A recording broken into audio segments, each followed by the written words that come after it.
Kalau saya boleh share screen. Okey. Ni kan, kita dah diberi senarai semak ni kan kertas soalan dalam peperiksaan untuk feature quiz. Saya tak tahu setakat ni Dr. Nurliza, adakah kita benarkan yang kita letak soalan tu guna feature assignment, Doktor? Ke kita nak restrict guna feature quiz? Sebab kalau feature quiz, feature assignment ni soalan tu dia akan terus nampak kan. Once kita upload, kita dah terus boleh nampak soalan kan. Cuma submission date tu je yang dia akan jadi kemudian. Okey. Itulah beza antara feature quiz dengan feature tugasan, assignment. Sebab kalau assignment tu maknanya once kita kita upload saja. Okey, tapi kalau kita buat feature assignment, dia tak akan masuk dalam, dia akan masuk dalam assignment kategori dia kan? Dia jadi dia bukan tak masuk dalam kategori quiz yang diperlukan untuk blended learning tu kan, untuk assessment tu, untuk penilaian. Ya, dia aktiviti kan. Tapi saya nampak macam ada dua senarai semak tu, Doktor.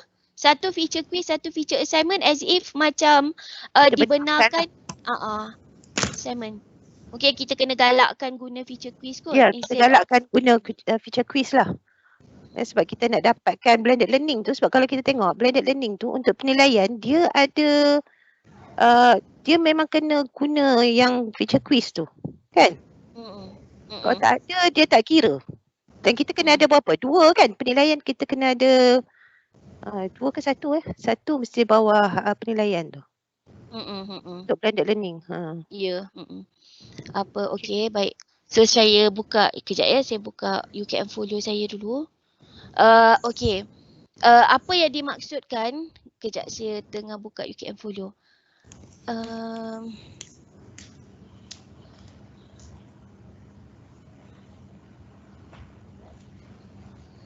Okey, apa yang dimaksudkan dengan nama section atau topik peperiksaan akhir ni ialah kita dicadangkan supaya ada satu section khas lah untuk peperiksaan akhir. Maknanya kan kalau sebelum ni kita ada kejap ya, sorry. Kenapa tak masuk saya punya ni? Kejap ya. Kan kita ada macam-macam kan sebelum ni, kita ada bahan kuliah dan sebagainya. Jadi kita dicadangkan untuk ada satu section khas lah untuk peperiksaan akhir ni. Ya, maksudnya kalau untuk yang rakan-rakan yang first time ya ataupun rakan-rakan yang baru guna, okey, mula-mula sekali kita kena pilih lah kursus mana yang kita nak buat soalan exam tu. Contohnya katalah dekat ni ya, saya ambil satu kursus saya ni. Perkara penting ialah kita kena turn editing on. Yang ni jangan lupa, sebab mungkin dah lama kan sebab dah upload bahan dan sebagainya, so dah terlupa, so kena turn editing on. Ya, kemudian kita kena buat satu section baru. Ya. So section baru tu kita pergi kat bawah sekali tu, kita ada add topic ni. Kan ya. So kita add topik satu section, kita letakkan dia sebagai klik pensel ni, kita klik dia sebagai peperiksaan akhir. So enter. So inilah yang dimaksudkan dengan checklist yang pertama tu. Mana pula dah hilang dah saya punya ni checklist ni, nama section peperiksaan akhir. Kena ada peperiksaan akhir sem berapa sesi. Okey. So maknanya kita inilah peperiksaan akhir sem 2 sesi 20 21. Okey. Ini maksud yang checklist yang pertama ya. Okey, kemudian kertas peperiksaan disembunyikan, pernyataan hidden from student muncul. Okey, ini selepas kita create ya. So okey, sekarang ni dalam peperiksaan akhir ni mungkin boleh jadi kita nak gerakkan dia kan, kita tak naklah dia duduk di bawah sekali, kita nak gerakkan dia maybe jadi section yang pertama kan. So cara nak gerak tu untuk rakan-rakan yang baru, kita pergi dekat yang ni, yang apa kita panggil ni, macam ada arrow 4 ni kan, kita boleh drag dia ke atas macam tu. So ni dia dah bergerak lah satu ke atas. Mana dia? Oh, dia dekat mana tu?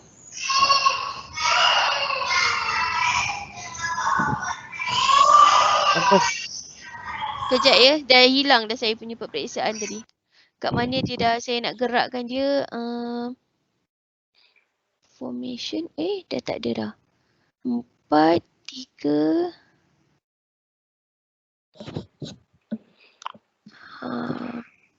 Ini sebab kita guna topik ya, topik punya ni. Kejap, dah tak jumpa dah. Mana peperiksaan akhir punya section tadi? Ke dia dah naik atas? Tak juga. Tak ada juga. Okay. Tak apalah, saya create je baru. Nanti Kang saya carilah dia kat mana kan. Okay, sekali lagi untuk yang ni. So sini peperiksaan akhir SEM 2 sesi 2020-2021. Okay. Okay, cara nak gerak tu ialah kita ambil pensel ni. Kita Allahu Akbar. Jadi hilang.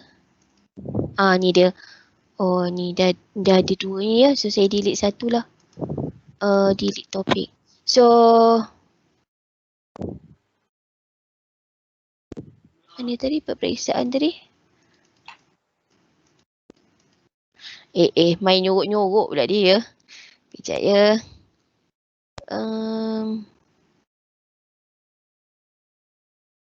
Quiz. Control F je. Boleh cari M je tu, peperiksaan akhir. Okay, ni.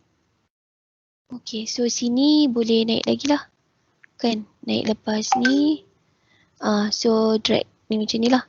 Supaya dia tak kat bawah sangat kan. Nanti student tak jumpa. Okay.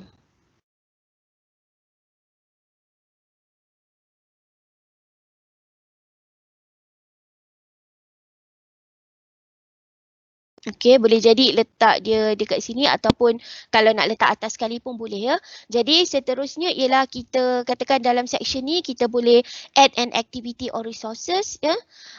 Jadi kita ambil quiz. Ya, kita ambil activity. So quiz. Ni, quiz ya. Okay. Jadi kita adalah quiz yang ni. Kemudian kita diminta letakkan ni lah ya, nama kursus kita ni lah. Nama dia ialah katakan kita letak peperiksaan akhir jugalah kan. Ataupun ikutlah kan masing-masing punya cara nak letak. Jadi nak letak muka depan kertas soalan ni, kita boleh sini insert ni.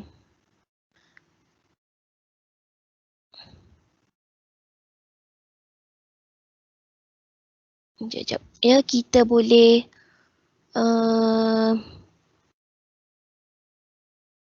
ni sebab dia okay.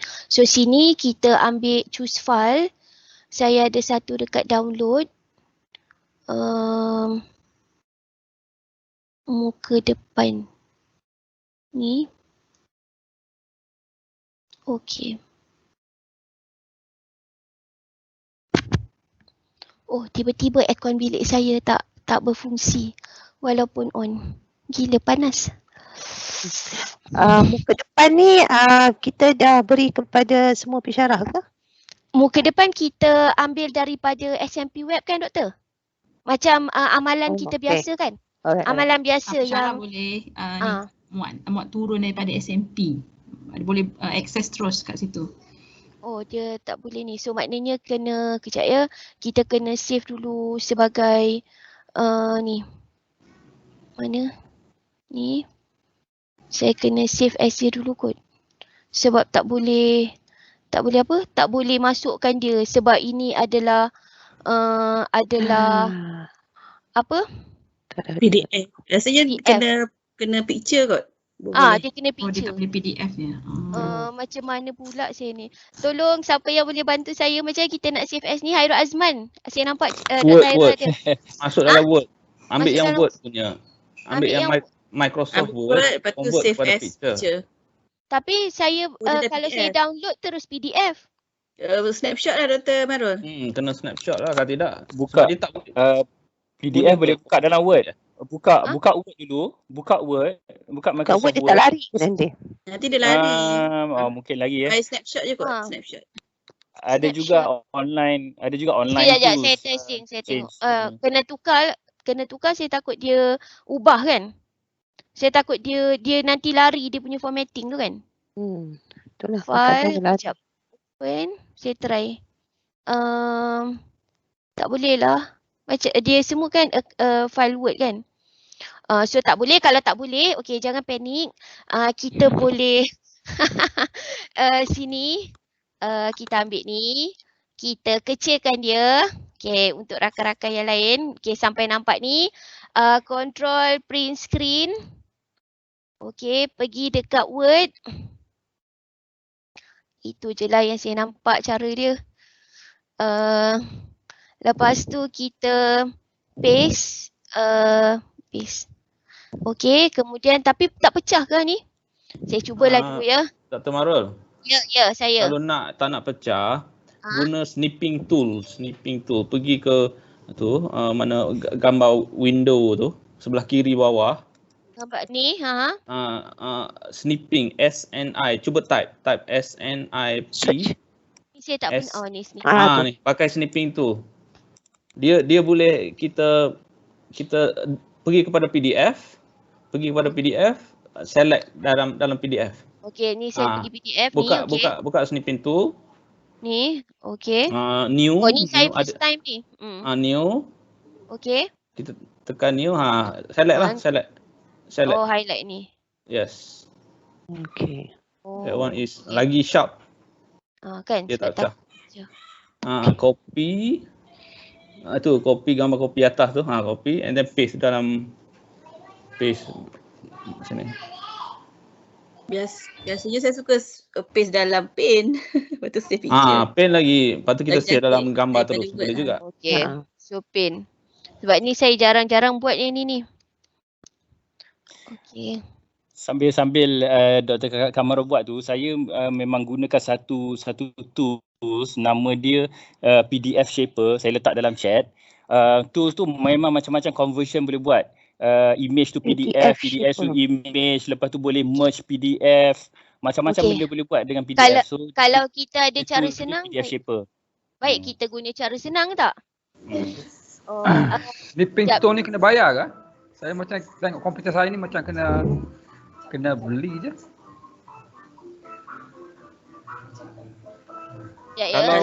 Kalau online small PDF. Kalau tak ada online. Tu sebenarnya boleh yang snapshot pakai PDF biasa tu, yang macam kan dia take a snapshot tu kan. Cukup. Lepas tu kita paste kat pen. Biasanya gitulah. Sekejap, Dr. Hairul tadi share dekat mana Dr. Hairul? PDF Shaper. Nama dia. Dekat chat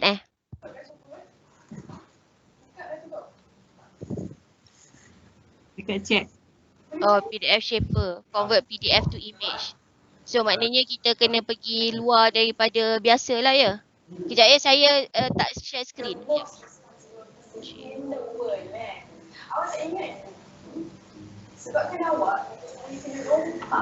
Oh, kena download ya Dr. Hairul PDF Shaper ni.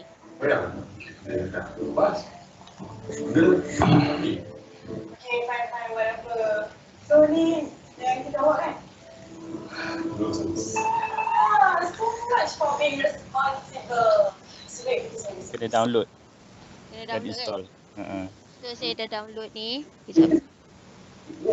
Sekejap ya, sorry. Saya pun macam tiba-tiba pula terpanik.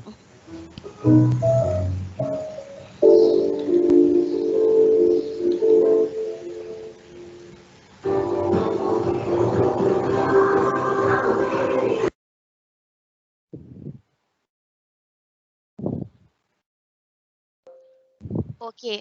So apa-apalah cara yang kita boleh guna. Ni saya dah save dekat dalam pen. Kejap ya, saya share semula skrin saya. Okey. Jadinya kat sini kita ambil insert ni, image ni. So choose file. Jadi ini ada satu PNG. Open. So upload this file. Okay. Okay, save image.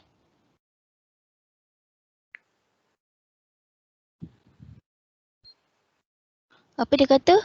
An image must have a description unless it is marked as decorative only. So decorative only. So lepas tu kena tick lah yang decorative ni. Lepas tu save image. Okay.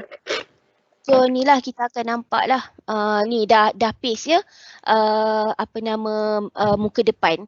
So maknanya cara macam mana kita nak jadikan PNG tu daripada PDF boleh guna macam-macam lah. Macam yang Dr. Hashimi tunjuk tadi, guna apa tu snippet tool, snipping tool. Boleh guna juga yang Dr. Hairul share dekat dalam chat tu untuk guna PDF shaper ya.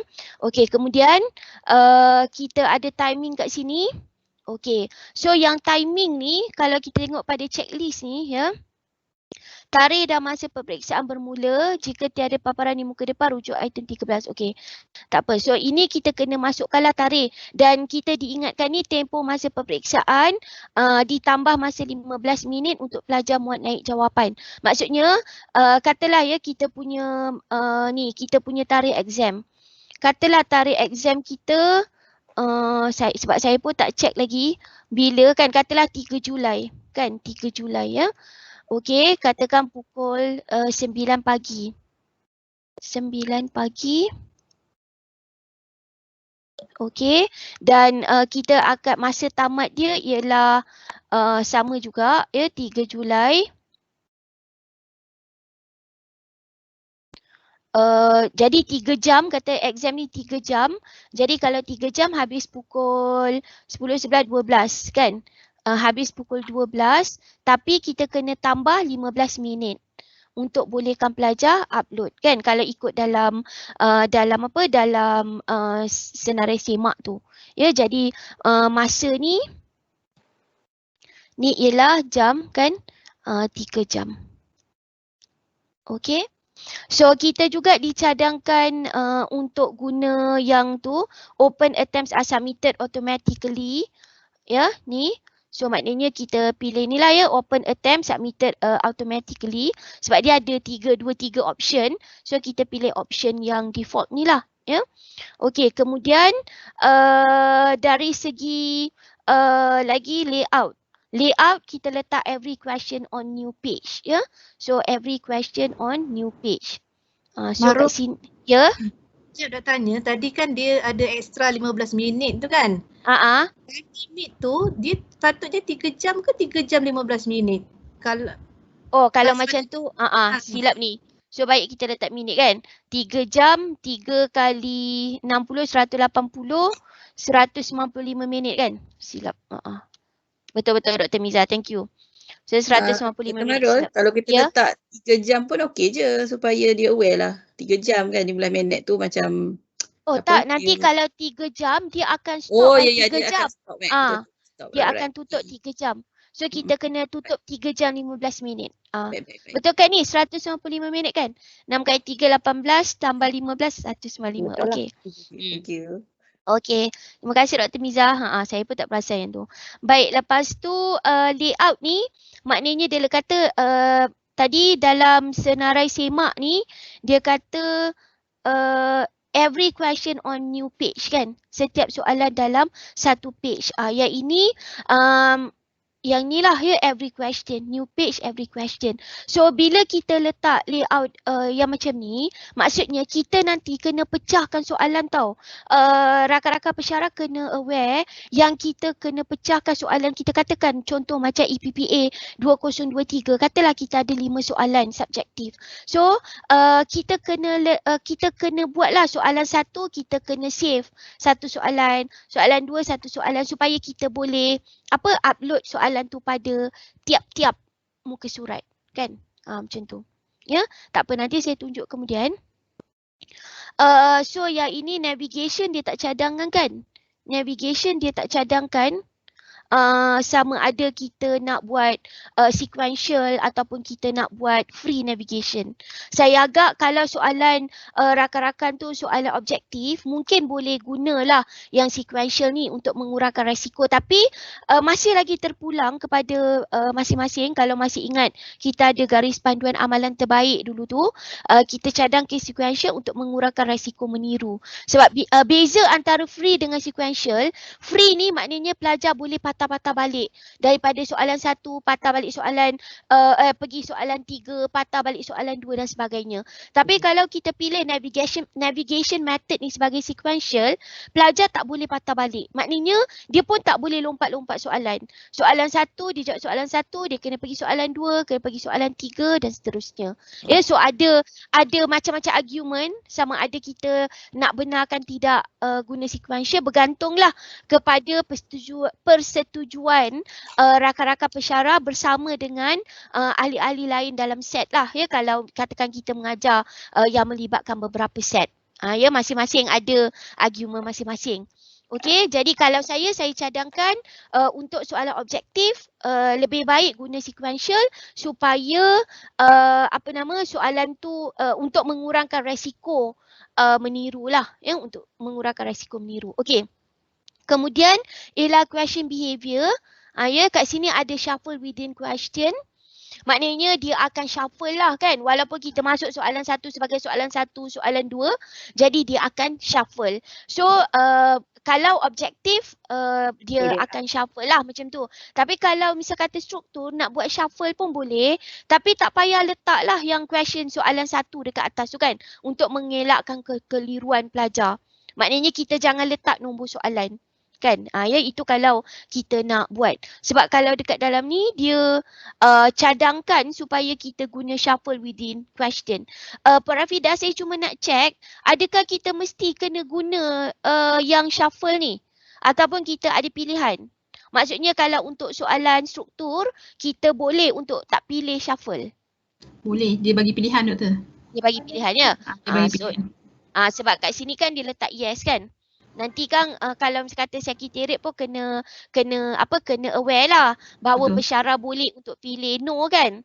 Sebab sekejap lagi kan kalau tiba-tiba sekretariat tengok no, dia kata oh semak kata kena yes kan, senara semak kata yes, dia pun tukar kat dalam setting kan. Huru-hara nanti kan. Okey. So antara perkara-perkara yang perlu diambil kira jugalah ya. Okey, jadi kat sini kalau kita tak nak kita letak no lah. Ya, kalau kita rasa ada keperluan untuk shuffle, kita letak yes. Okey. Baik, sebab ini soalan struktur, mungkin saya kata saya tak nak shuffle. Kemudian untuk review option, kalau rakan-rakan masih ingat yang attend kursus-kursus UKM Folio, bengkel-bengkel UKM Folio yang lebih awal, kalau dulu semua dia tick. Kan? Kalau masih ingat kita kena untick semua perkara kan. Tapi sekarang ni by default pengajaran dah pun untick semua. Jadi kita tak perlu risaulah yang dekat sini ya. Okey, semua kotak tidak ditandakan ya. Sebab by default dia dah untick semua kotak. Okey, next ialah extra restriction. Kat sini dia ada full screen pop-up dipilih. Okey. So yang kat sini ada extra restriction on attempt ya. Kat sini kita ambil show more.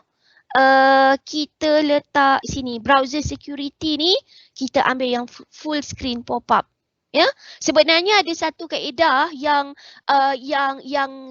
kita kata agak yang lebih selamat, iaitu save exam browser. Tapi oleh kerana kita dah terlampau dekat sangat nak exam ni, takut kita tak sempat nak praktis dengan pelajar. Pengajaran telah sediakan beberapa brosur berkaitan dengan save exam browser ni. Kalau siapa yang rajin pergi tengok dekat active page ya dekat dalam pengajaran tu, dia tunjukkan macam mana nak guna save exam browser ya. Tapi make sure lah yang kita dah pernah guna dengan pelajar dulu. Otherwise nanti Dr. Shimi ingat tak experience dia nanti huru-hara kan Dr. Shimi. Kalau kita tak praktis dengan pelajar dulu untuk betul. Guna save exam browser. So saya sebab tak tu buat dah. Ya, so sebab tu kita cadang supaya guna yang ni je lah. Full screen pop-up with some JavaScript security. Ya. Okay, kemudian apa lagi ya semak dia. Okay. Ni dia kata jika timing tidak dipilih ya pada menu extra restriction on attempt, kita kata allow quiz to be attempted offline dan semak menu restrict access. Tapi kita memang ada time limit kan kalau 3 jam dan sebagainya. Okay. So dan okay, kat sini satu lagi saya nak tambah restrict access ni. Katalah ya sebab sekarang ni zaman COVID kan. Kotlah ada pelajar tiba-tiba last minute dia positif dan sebagainya. Untuk elak soalan tu macam nanti kena buat soalan yang baru dan sebagainya, banyak pekerjaan lain kan. So maybe kita boleh add restriction ya. Dan juga maybe kalau misalnya kata tarikh kita nak guna soalan yang sama untuk pelajar eksekutif, kita boleh restrict lah. Maknanya pada tarikh tu pelajar eksekutif tak boleh nampak soalan ya. Okey, kalau untuk satu set, contoh kita nak restrict kepada pelajar eksekutif, kita guna group lah ya. So katakan sekarang kita ada kat sini yang L ni kan, L1. Okey, ataupun kalau kita nak restrict, katakan pelajar kita MC dan sebagainya, kita boleh restrict nama lah ya. Kita guna user profile ya. So user profile kita ambil ID, kita kena letak ni doesn't contain. Ya, tak termasuk lah nama dia. So kita boleh letak nombor matrik pelajar kat sini. Kan? Sebab sekarang ni kita kena bersedia dengan pelbagai kemungkinan kan. Ada pelajar katakan mana tahu sehari sebelum tu ada ahli keluarga terdekat dia meninggal sebab COVID ke apa ke. Kan? Yang perkara-perkara yang tak disangka, kita boleh restrict ya mengikut ID number. Tapi kita kena dapatkanlah ID number yang betul. Nombor matrik pelajar yang tepat lah. Ya? Ada apa-apa soalan tak setakat ni? Especially untuk yang maybe pertama kali ikut bengkel macam ni. Yang dah biasa mungkin ni macam revision je lah kan? Ada tak apa-apa soalan? Tak ada. Okay. So kalau dah ni kita okay. Ni katalah saya delete yang ni ya. So kita boleh save and return to course.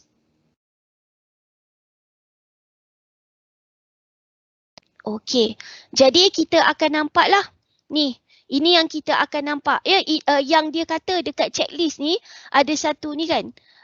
Okey, kertas peperiksaan disembunyikan. So maknanya kita kena pergi kat sini, dekat ni kan, kita kena klik dekat mata ni, hide. So hide ni pelajar tak nampak lah. Ya, pelajar tak nampak. Kita boleh juga hide section tu terus kan? Hide section pun boleh. Ni pergi kat sini, hide topik ni pun boleh. So topik ni pula tak nampak kan? Langsung tak nampak. Macam tu lah. Dr. Ghamarul? Sebab ya? Bila dia nampak pun mesti tak boleh klik kan? Memanglah dia tak boleh klik. Tapi dalam ni lah kalau kita nak fulfill yang pentadbiran ni kan. Dia nak macam sehari sebelum. Tapi ada bahayanya juga. Pernah terjadi dah set dah, cantik dah semua kan. Dah sampai time, tiba-tiba pensyarah pula terlupa nak klik unhide ni. Kan? Sudahlah student tak nampak. Kan dekat dalam UKM follow pelajar. Ya.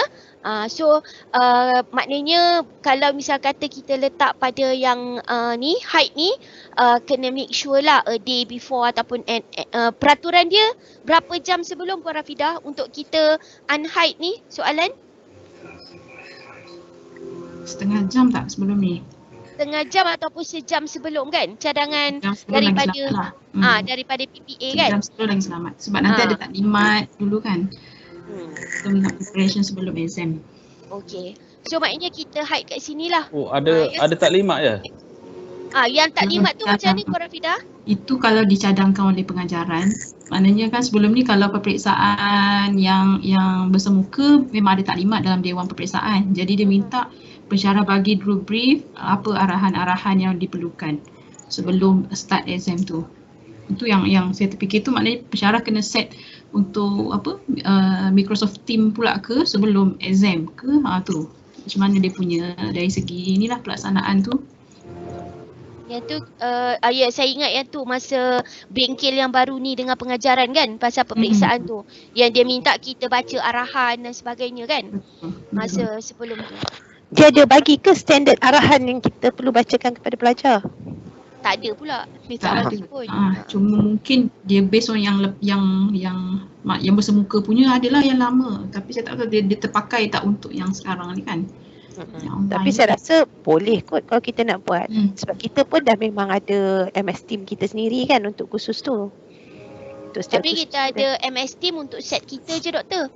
Kalau dia melibatkan macam 5 set macam tu, jenuh juga kita nak set satu MS Team yang ada semua pelajar macam tu pula. So adakah setiap pensyarah kena organize sendiri dia punya peperiksaan mengikut set? Kalau ikut pengajaran by khusus. By khusus maknanya kalau kata ada 3 set, so sekali. Sebab kalau ikut dalam jadual exam pun disekalikan semua set kan. Tak betul, memang kita sekalikan. Maknanya dia tu akan berlaku serentak. Tapi possible juga pensyarah organize their own exam lah. Kan masing-masing selaraskan. Sebab adakah kita akan, itulah kita kena setuju juga, adakah kita akan beri maknanya exam tu tanpa ada pensyarah yang menjaga semasa exam tu, kalau katalah ada pelajar nak bertanya soalan dan sebagainya kan. Macam seolah-olah kita peperiksaan face to face lah kan. Ada tak dia bagi penerangan tentang tata cara kita untuk peperiksaan atas talian ni? Seingat saya tak ada yang tu. Maksudnya sebabnya pada pandangan saya kalau kita nak minta pelajar buka MS Team dan pada masa yang sama buka juga UKM Folio, takut nanti dari segi capaian dan sebagainya kan. Bila pelajar nak upload jawapan dekat dalam UKM Folio, takut nanti ganggu dari segi networking pelajar tu lah. Ataupun kalau boleh nak cadangkan, kalau misalnya kata masih nak teruskan dengan buat announcement awal tu, tiap-tiap pensyarah pada set masing-masing jumpa pelajar dekat dalam MS Team, bacakan arahan, kemudian habis tutup MS Team, lepas tu bila masa bermula exam, so mulalah macam tu. Itu yang saya boleh terfikir sekarang lah. Saya rasa perlu juga sebab kita kena ingatkan pelajar juga tentang meniru dan sebagainya kan. Mungkin ada masa nanti kot doktor masih later boleh kita bincang, maybe boleh decide. Betul kan. Okey, baik. So saya teruskan yang ni. Jadi dah ada muka depan ni ya. Dah ada dah lain ni. Okey. Dr. Kamarul, ya saya. Ya. Checklist tadi tu dia ada attempt tu boleh sekali je. Ya, attempt allowed ni sekali je lah. Kalau kita okey, maknanya dekat sini tadi, dekat setting ni, saya tak buat tadi. Saya tertinggal kot yang tu ya. Edit setting, katakan kita dah sudah kan, kita nak tukar lagi. Okay, kita pergi dekat edit setting. Lepas tu dia siapa punya lagu kuat sangat tu? Ni dekat grade ni. Dekat grade, dia memang dah default 1. Maknanya kita tak boleh lebih daripada 1 lah. Macam sebab pernah juga jadilah, maknanya kalau student macam dia loading time dia tu terlalu lama, kadang dia macam time out sendiri je student tu. So macam bila dia nak masuk balik dah tak boleh. Betul juga. Itu saya prefer untuk guna 1 attempt je. Tapi boleh juga berdasarkan pengalaman masing-masing kan. Kalau kita nak buat 2 attempt ni, kalau misal kata pada sebab nanti dia akan effect grading method ni. Highest grade kan, ataupun first attempt ataupun last attempt. Ya. Sebab nanti kalau kalau misal kata yang MCQ, saya cadang lebih baiklah 1 je. Sebab kalau dia ada banyak masa nanti dia boleh cuba. Jadi nanti akan jadi banyak satu submission. pelajar tu ada banyak 2 kali kan kalau kita benarkan 2 kali submission. Macam itulah. Kalau misal kata terputus, cadangan saya katakan pelajar tu dia tengah buat, tiba-tiba dia terputus ya. So tak apa, suruh dia kita boleh buka semula untuk dia lah. Kan?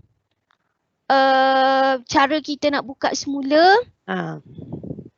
Cara kita nak buka semula. Ada tak jap. Ada tak masa trainer lain lah? Kasih tersalah pula. Kejap saya nak tengok siapa yang ada. Cik Amin, tolong saya Cik Amin. Macam mana kalau dia dah terputus Cik Amin? Kalau kes kuis kan, kalau pelajar tu terputus, kalau kata kita nak bagi dia masuk balik, kita boleh override dia untuk pelajar tu. Override. Override. Tapi better kita buat lepas semua pelajar habis lah. Jangan buat masa tengah berjalan. Kalau pengalaman saya, kalau pelajar kes ini, saya hold dia dulu. Bila pelajar lain dah habis, baru saya selesaikan isu dia. Supaya saya tak nak ganggu UKM Folio punya sistem lah.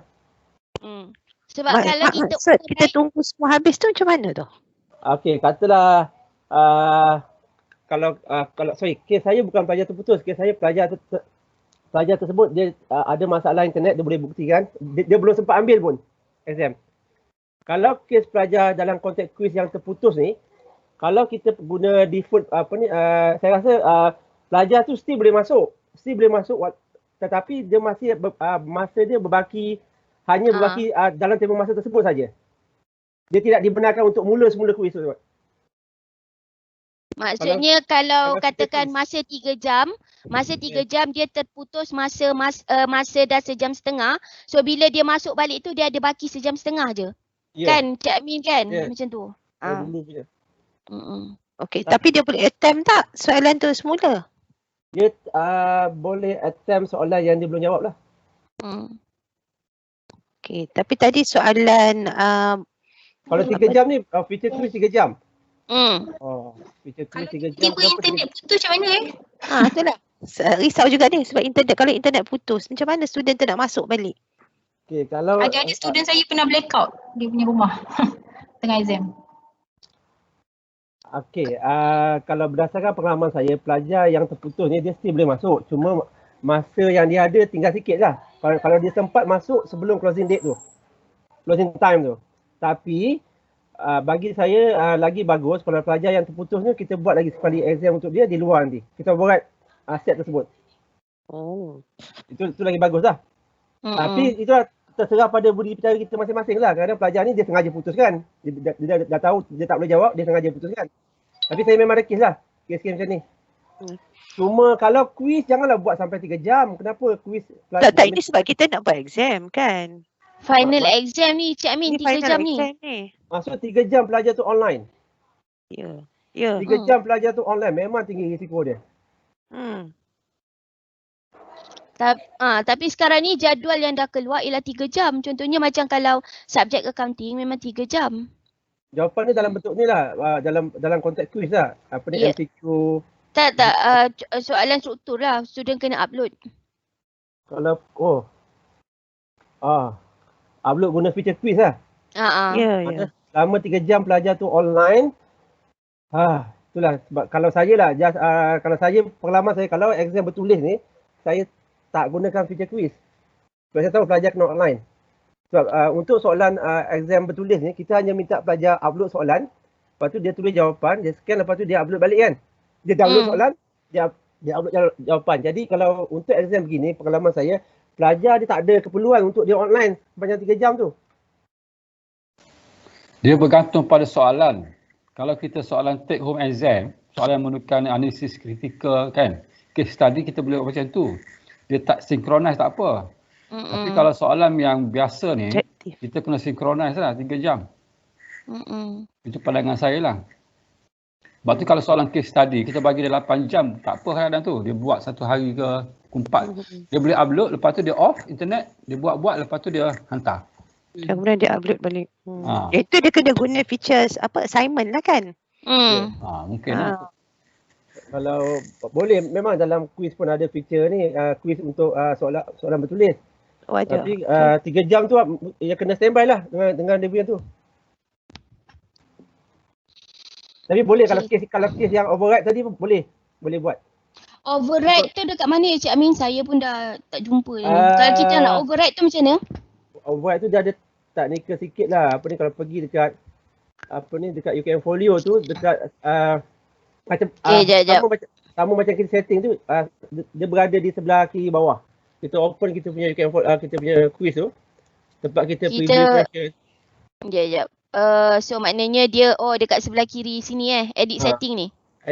Cuma di bawah edit ada quiz. Sekejap. Saya pergi yang peperiksaan tadi. Sekejap. Peperiksaan dulu. Sini. Okey, lepas tu ni katakan saya kat sini. Sekarang ni, lepas tu edit setting. Quiz ni. Ni edit setting. Edit setting. Okay, ni saya belum masuk soalan lagi ni Cik Min. Tak apa dah. Kita dah ada benda ni, pergi bawah. Okay. Sebelah kanan. Ni. Ada user override. User override. Yes. Maksudnya kita guna set quiz yang sama tapi kita open balik untuk student tertentu saja. Ni add user override ni kan? Ya. Dekat mana sebab tu? Dekat user dekat bawah sini. Bila kita okey, saya tunjuk baik semula. Okey, kita nak override tu, kita pergi dekat sini tadi, edit setting. Okey. Lepas tu kita pergi ni ke bawah, tengok yang belah kiri sini. Okey. Okey, ke bawah sini. Ni, edit setting, ada group overrides, ada user overrides. Okey. So klik sini. So sini boleh add lah ni. Tapi kita hanya boleh add lepas ada student yang dah apa ni? Dah tamat. Dah start dah. Dah kuis dah start. Dah start tu barulah boleh aktif dia button tu. Saya rasa kalau pelajar terputus, kita boleh override kat sini. Kan? Override kita masuk nombor matrik pelajar tu kan kat sini. Contoh ya. Okey, saya katakan saya buat sekarang ni tarikh dia tarikh dia sekarang. Ya? Katakan contoh kejap. Kita nak tengok kesan dia kan. Timing ni saya buat sekarang 2 Jun. Sekarang pukul 2.14. Okey. Kan ni katakan. Lepas tu saya nak tutup pukul ni 2. Saya tutup katakan pukul 4. Okey. Katakan save and return to course. Okey. So sekarang katakan kalau saya nak override. Boleh lah kan patutnya kan sekarang ni. Sebab masa dah berjalan kan ni sekarang. Okey, cuba try. Okey. So sekarang saya pergi edit setting. So saya pergi dekat sebelah kiri bawah ni. User overrides. Tak ada student have access to this quiz. Maksud saya override ni kita boleh buat lepas apa ni ada student yang ada akses dah berjalan lah. Mana kita tak boleh test. Ni tak boleh test saya ni kan. Tak apalah kita selesaikan dulu nanti kita. Ini satu cara. Kaedah yang kedua kita just duplicate baliklah kita punya test tu. Itu je. Kita buka untuk student saja. Duplicate lepas tu restrict kan. Restrict untuk student itu saja. Saya agak nak lebih mudah sebenarnya kita duplicate aja. Katalah tiba-tiba tengah exam ada student yang ada masalah. So kita terus je duplicate kita punya ni. Lepas tu kita restrictkan yang duplicate tu untuk pelajar yang ada masalah tu saja. Betul tak Cik Amin? Boleh. Tapi kalau kita duplicate, bukankah dia akan duplicate the whole exam? Termasuk soalan yang dia dah attempt? Ya. Betul Datin. Betul. So dia dah tahu dah soalan-soalan tu. Okey, tak apa, kita selesaikan dulu yang ni. Kejap lagi kita pergi balik kepada override. Maybe kita kena guna satu yang dah ada pelajar jawab dan sebagainya. Mungkinlah kalau mungkin kita fakulti perlu fikirkan bagi kes pelajar-pelajar yang gagal melengkapkan ujian dia kerana masalah-masalah begini, apa dia punya SOP dia? Kita bagi dia exam lain, kena buat exam lain ke, ataupun kita boleh buat macam apa yang saya sebut tadi ke, atau macam mana? Okey, Saya nampak boleh saya bercakap, Faridah sini, Hajar Boleh. Faridah. Boleh. Okey, sementara nak tunggu SOP seperti yang Encik Amin cadangkan, mungkin saya boleh share apa yang saya buat sebelum-sebelum ini. Tengah exam tiba-tiba ada student WhatsApp, dia kata internet dia putus lah, apalah, dia bagi bukti semualah, dia tunjuk Jadi saya tanya dia soalan apa yang dia belum sempat jawab. Jadi contohnya katakanlah dia kata dia belum sempat jawab soalan 4. Jadi saya kata okey, tak apa, tunggu waktu exam tu tamat. Jadi sementara nak tunggu waktu exam tu tamat, saya dah buka section lain, saya buat soalan 4 sahaja pada section lain, dan saya buka akses untuk student yang terputus internet saja. Jadi bila waktu exam dah habis, student yang seorang tu dia pergi ke section yang saya buat, contohnya peperiksaan akhir gantian. Saya buat tajuk yang lain lah. So maknanya dia hanya masuk dan akses soalan yang dia tak sempat jawab je. Jadi soalan 1, 2, 3 yang dia dah jawab tu dah tak keluar dah. So mungkin itu cara yang lambat sikit lah kot, tapi sebab saya memang tak pandai bab-bab IT ni kan, but in the past memang itulah yang saya buat, dan alhamdulillah lah menyelesaikan masalah lah. So nak share je lah. Okey, solution dia okey. Bagus. Boleh juga macam tu. Cuma saya rasa kalau kita takut perkara ni berlaku, especially kalau yang buat exam 3 jam tu, mungkin gunakan feature tu lah yang maknanya pelajar download soalan dan upload jawapan lah. Kan? Boleh juga macam tu lah. Kecuali kalau diperlukan mereka ada orang kata perlu ada pengguna 3 jam tu sepenuhnya dengan online. So sebenarnya dia macam ada dua pendekatan. Okey, kejap. So maknanya kalau kita tengok pada checklist ni, tarikh peperiksaan, timing dan okey ni dah kan. Okey, so maknanya sekarang ni kita nak masukkan soalan. Kita ada dua pendekatan untuk kita masukkan soalan. Okey ya. So kat sini kita ni kita nak masukkan soalan lah ya. Kita pun edit quiz kan, sebab tak ada question lagi. Okey, kita boleh masukkan macam yang Dr. Noliza sebut tadi, masukkan semua soalan tu, semua sekali tu kan, sebagai satu soalan. Ya, maknanya kat sini kita add, katakan new question, kita ambil essay, ya, add. Okey, kita kita letak kat sini question name ni sebagai soalan. Ya, lepas tu question text ni kita kata soalan, katakan masing-masing boleh buatlah guna ayat yang sesuai. Soalan boleh dicapai pada pautan berikut. Okey. Ambil sini link. Kita browse. Okey, kita choose file. Okey, katalah sekarang ni saya nak buat ni. Okey, ujian 3 ni. Katalah saya masukkan soalan ni ya.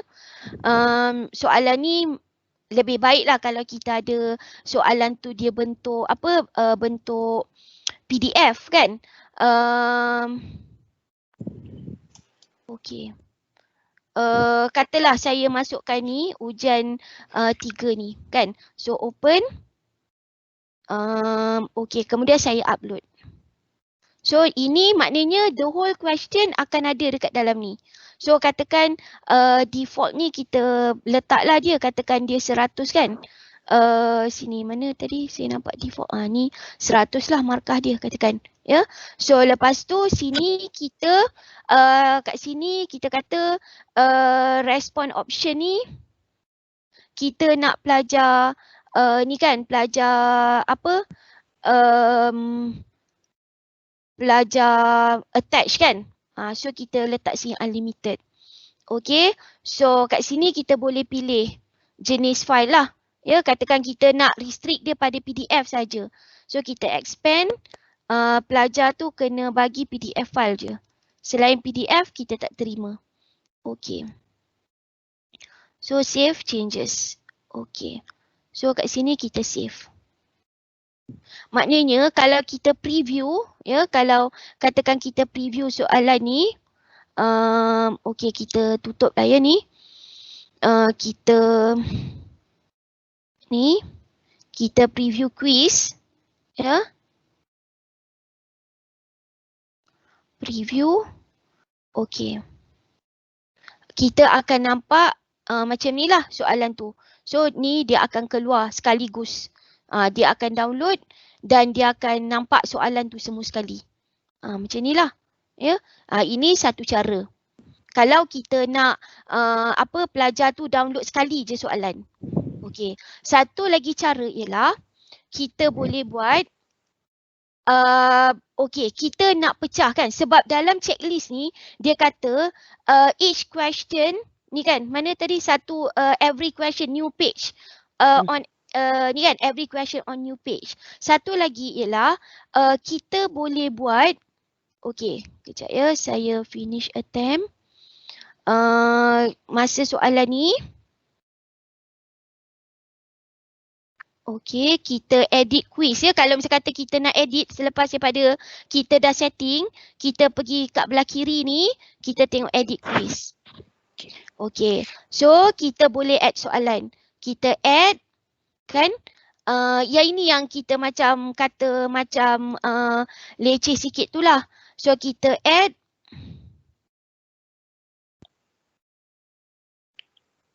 Oh sebab, dah attempt dah tadi, saya tukar setting tadi kan. Okey. Tu satu cara kita masuk ni. Dia dah tak boleh nak add lagi sebab time dah jalan ni kan. Soalan ni dah close pukul 4.15. Okey, saya kena tukar setting dulu. Okey, kejap ya. Tadi sebab kita nak tengok tu. Kita tukar setting jadi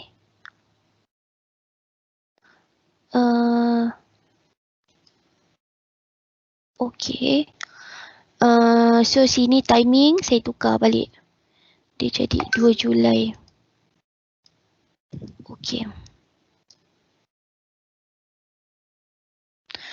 Baik, so kalau satu cara lagi ialah kita kita edit question ni, kita edit sini, kita klik sini, lepas tu kita pergi sebelah kiri ni ada edit quiz. Okey.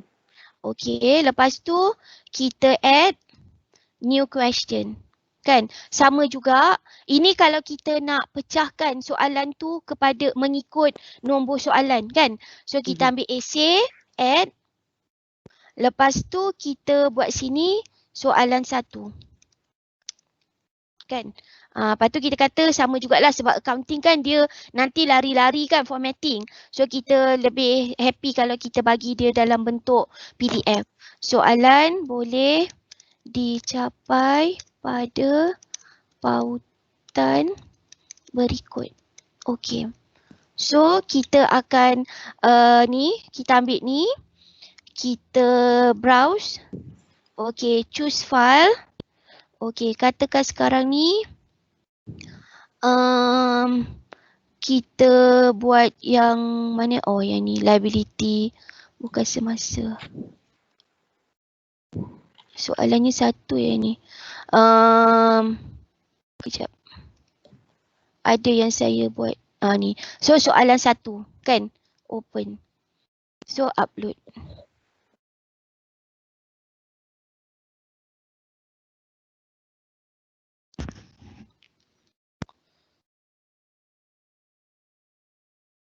Okey. Jadi kat sini kita bagilah katakan soalan ni 25 markah kan. Jadi kita letaklah dekat sini 25 markah. Tadi default mark ni 25 markah.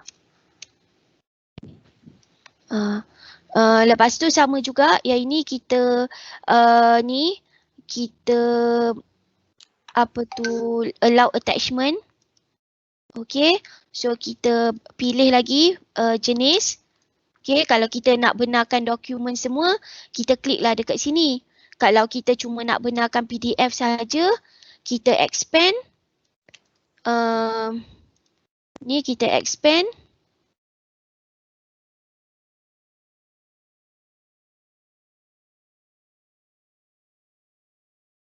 Okay, katalah kita benarkan semua dokumen. Jadi, lepas tu kita save changes. Okay. So kita save changes.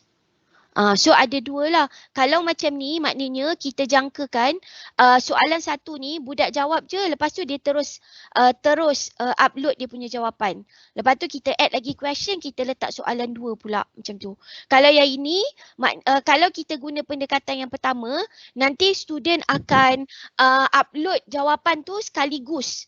Maknanya semua dari soalan 1 sampai soalan 5 dia akan upload sekaligus kalau kita guna yang pendekatan 1.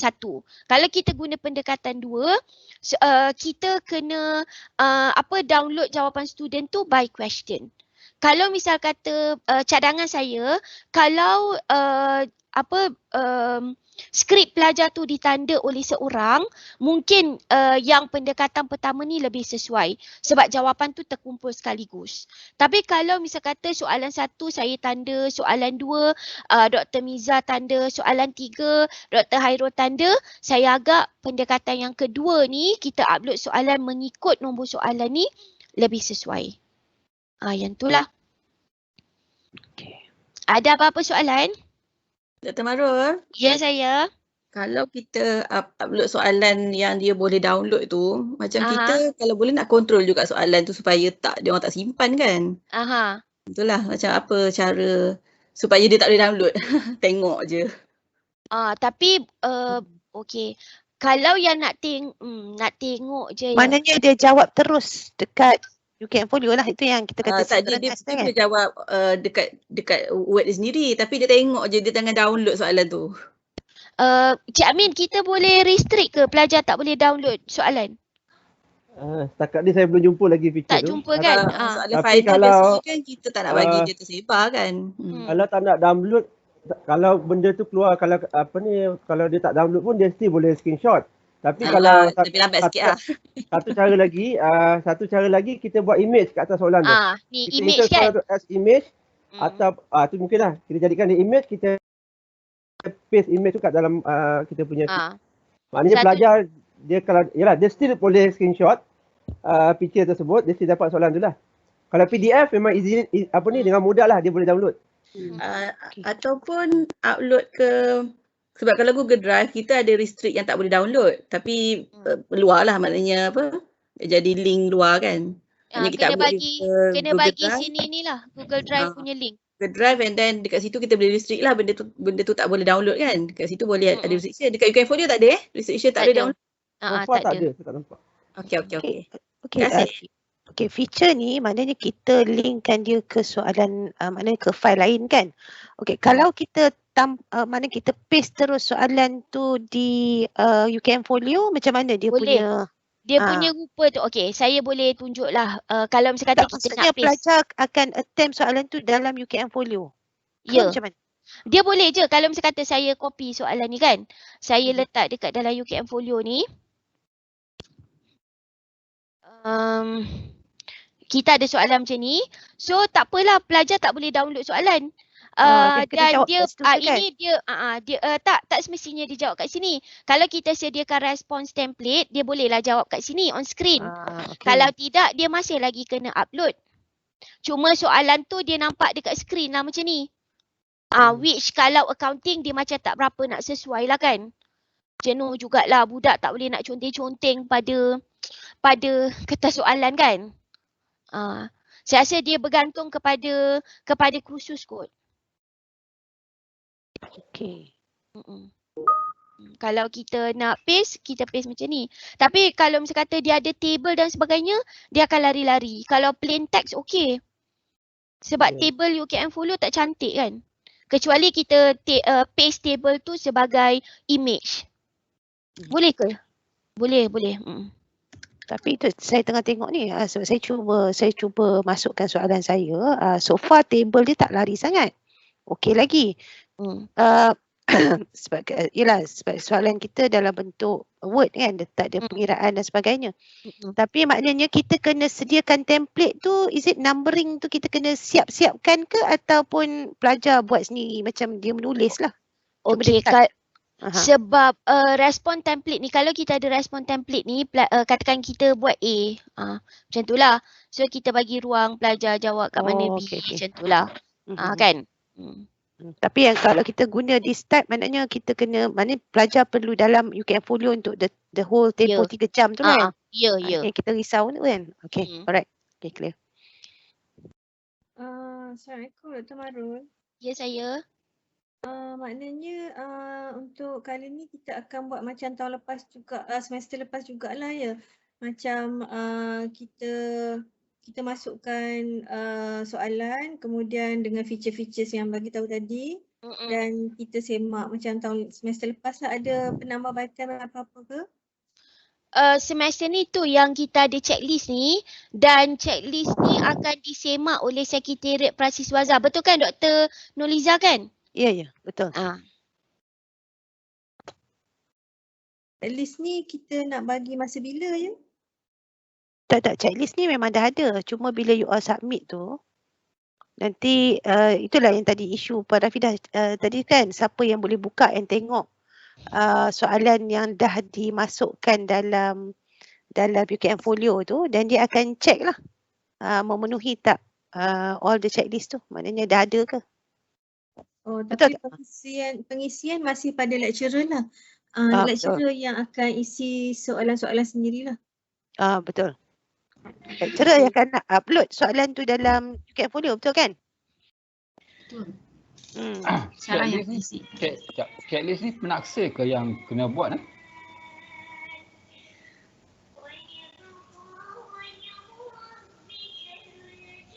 Okay. Kalau ikutkan, tapi benda ni teknikal, saya rasa yang penaksir ni more on content.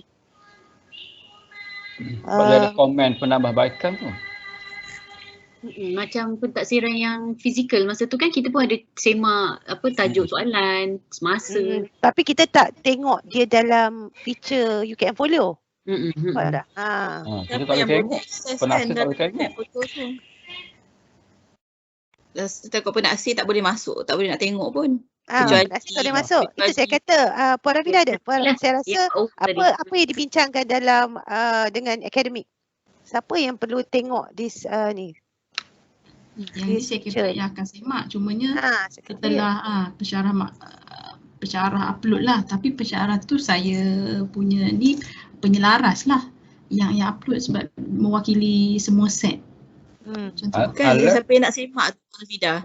Siapa yang boleh akses? Yang semak tu sekretariat. Yang semak sekretariat boleh akses Boleh. Maknanya bincangkan je 4 orang tu je, 4 orang yang boleh akses UKM-Folio tu. Seperti yang kita bincangkan tadi, kita takut soalan tu isu leaking soalan dan sebagainya. So kita kena tahu siapa yang boleh semak. So setakat ni kita kata ada 4 orang lah ahli sekretariat yang boleh semak. Tapi untuk prasis maknanya siapa? 2 orang je lah kan? Saya, Izzati, dan 2 orang itu saya semak. Kalau kata kita boleh kurangkan lah siapa yang boleh akses tu. Setakat ni memang semua yang lain tu boleh kan Puan Rafidah kan? Baru nak restrict pada Izzati je kan? Ke macam mana? Sebelum ni 2 orang je. Saya rasa tak semua yang boleh akses pun. Sebab kalau tak salah saya, masa yang saya attend bengkel dengan pengajaran tu, semua yang attend dari fakulti kita, semua ialah manager. Betul tak Izzati? Izzati ada kan? Kalau dia, maksudnya yang kita dah bagi UKM per hari tu lah. Kalau betul yang attend bengkel hari tu, maknanya yang semua staff yang jaga program. 2 je. Zati dengan Syikin, Noni dengan Aina. So maknanya 4 orang lah kan dekat prasis. Alright. Betul. Saya rasa kalau untuk mudahkan kerja, okey je 4 orang ni. Tapi itulah jadi accountability kepada 4 staff ni lah untuk pastikan tidak berlaku kebocoran dan sebagainya lah. Betul. Sebab saya rasa kalau nak suruh Puan Rafidah pun terlibat nak check feature ni, saya rasa banyak kerja lain juga di bawah Puan Rafidah. Ataupun minta ada tu lagi mudah. Yang upload tu macam screenshot je kot benda tu kalau dah fulfill. Jadi dia macam mana? Dia sendirilah yang macam vet sendiri. Ke macam mana? Unless penggubah soalan tu, penyelaras tu yang buka, dia online bersama dengan penaksir lah tunjuk. Satu cara jugalah, tunjuk skrin Memudahkan. Tunjuk picture tu lah kan. Tunjuk skrin tu lah, satu-satu dah tanda lah kalau dah yes, dah siap. Itu lagi cepat lah daripada kita longgokkan pada 4 orang tu. Tak apalah, itu administratif tu nanti kita bincang lah di peringkat proses fazah. Okey. Tak apa, kita teruskan. Okey, baik, dari segi yang UKM Folio tu dah selesai dah Dr. Nurliza. Cuma saya nak tanyalah mana fakulti prefer. Kita prefer untuk soalan question by question ataupun kita boleh upload sekaligus je semua sekali. Mana kita bagi link lah maksudnya. Ayolah, kita bagi link.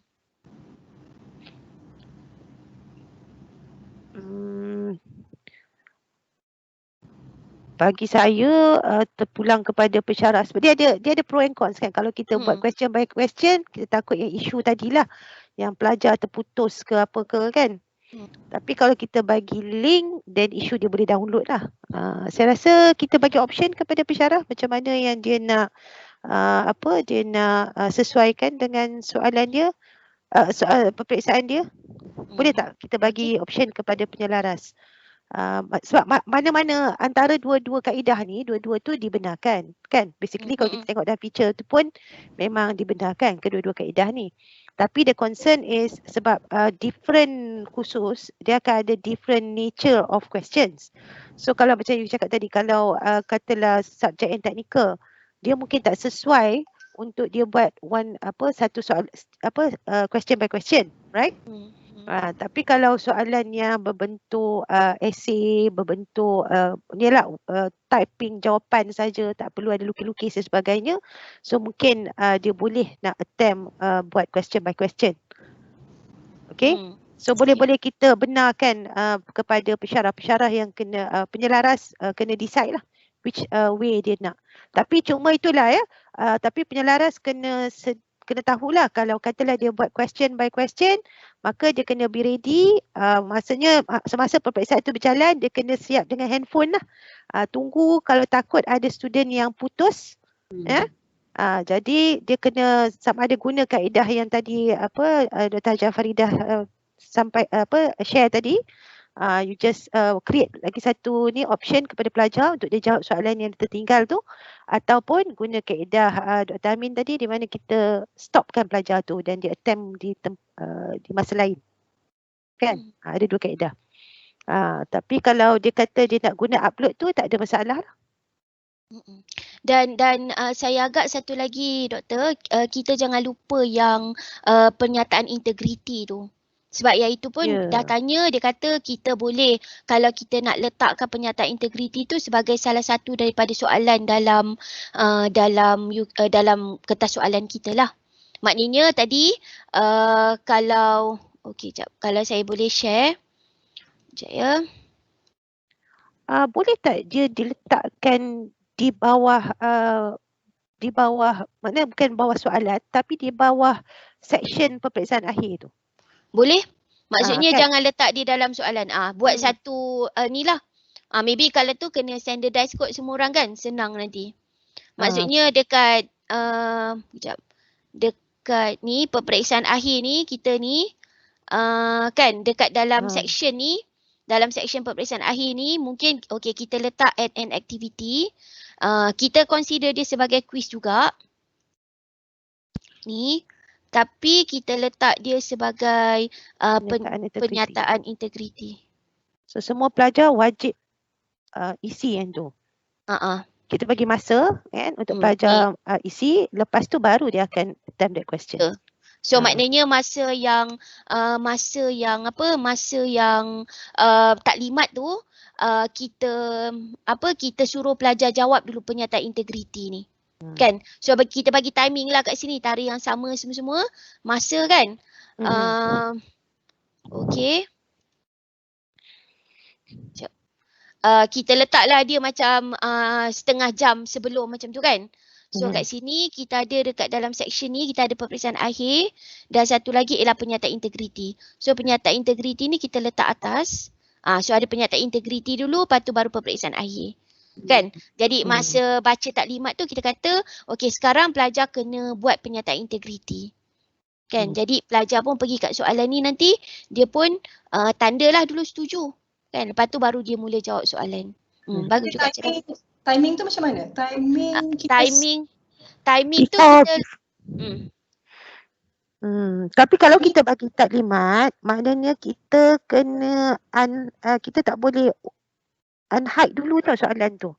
Sebab sebenarnya saya tak berapa percaya bila kita unhide soalan tu. Tapi kita dah letak masa kan. Okey je. So maknanya kita kena make sure pelajar masuk dalam Microsoft Team tu, ataupun kalau dia tak masuk pun dia dah kena. Tapi kalau kita bagi taklimat kena masuk Microsoft Team lah. Jadi kita kena start earlier lah. Maknanya kita tak boleh lah start kalau exam kelas kita katalah exam tu pukul 9, pelajar masuk pukul 9 kan. Dia kena start awal lah. Half an hour before 9 lah macam tu. Yang saya nak tanya, kalau kita masukkan penyertaan integriti tu sebagai sebahagian daripada peperiksaan akhir tu, sebab timing kita set di section kan, bukan kita set di aktiviti kan? Kita set di aktiviti kat sini, edit setting kat sini. So saya agak lebih baik dia sebagai satu di luar daripada peperiksaan akhir. Sebab takut nanti pelajar kata ambil masa exam dia kan. So yang ini di luar masa exam. Macam yang saya buat penyertaan integriti tu di luar section, maknanya dia a section on its own, dan bagi saya ia juga satu yang baik sebab kita boleh tengok siapa student yang dah log in, siapa yang belum log in. Jadi memang berlaku beberapa kali lah ada student yang masa nak habis dah untuk sign penyertaan integriti tu dia masih belum log in. Jadi saya WhatsApp dia. Kalau WhatsApp tak jawab, saya call dia. Saya kata kenapa you belum log in lah. Lepas tu dia kata tertidur lah, terlupa lah. Jadi tak ada student yang miss exam lah. Maksudnya penyertaan integriti tu kita dah boleh identify dah siapa student yang belum log in. Jadi tak ada masalah bila peperiksaan akhir bermula. Sebab saya rasa sama ada penyertaan ni letak di luar section ataupun di dalam section, dia akan mencapai matlamat yang sama. Maksudnya kalau pun dia ada di dalam section peperiksaan akhir, lagi senang sebab dia dah sekumpul dekat dalam peperiksaan akhir ni kan. Jadi kita pun boleh monitor juga ni, ada siapa lagi yang belum jawab penyertaan integriti dan sebagainya.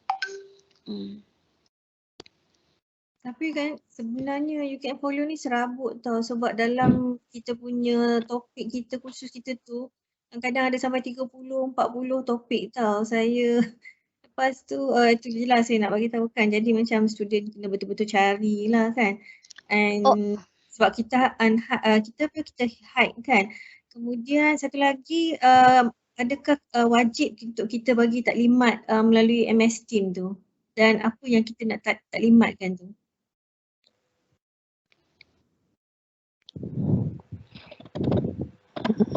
Okay.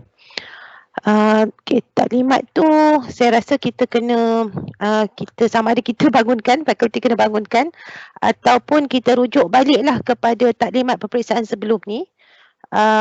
Dan kita sesuaikan dengan peperiksaan online lah.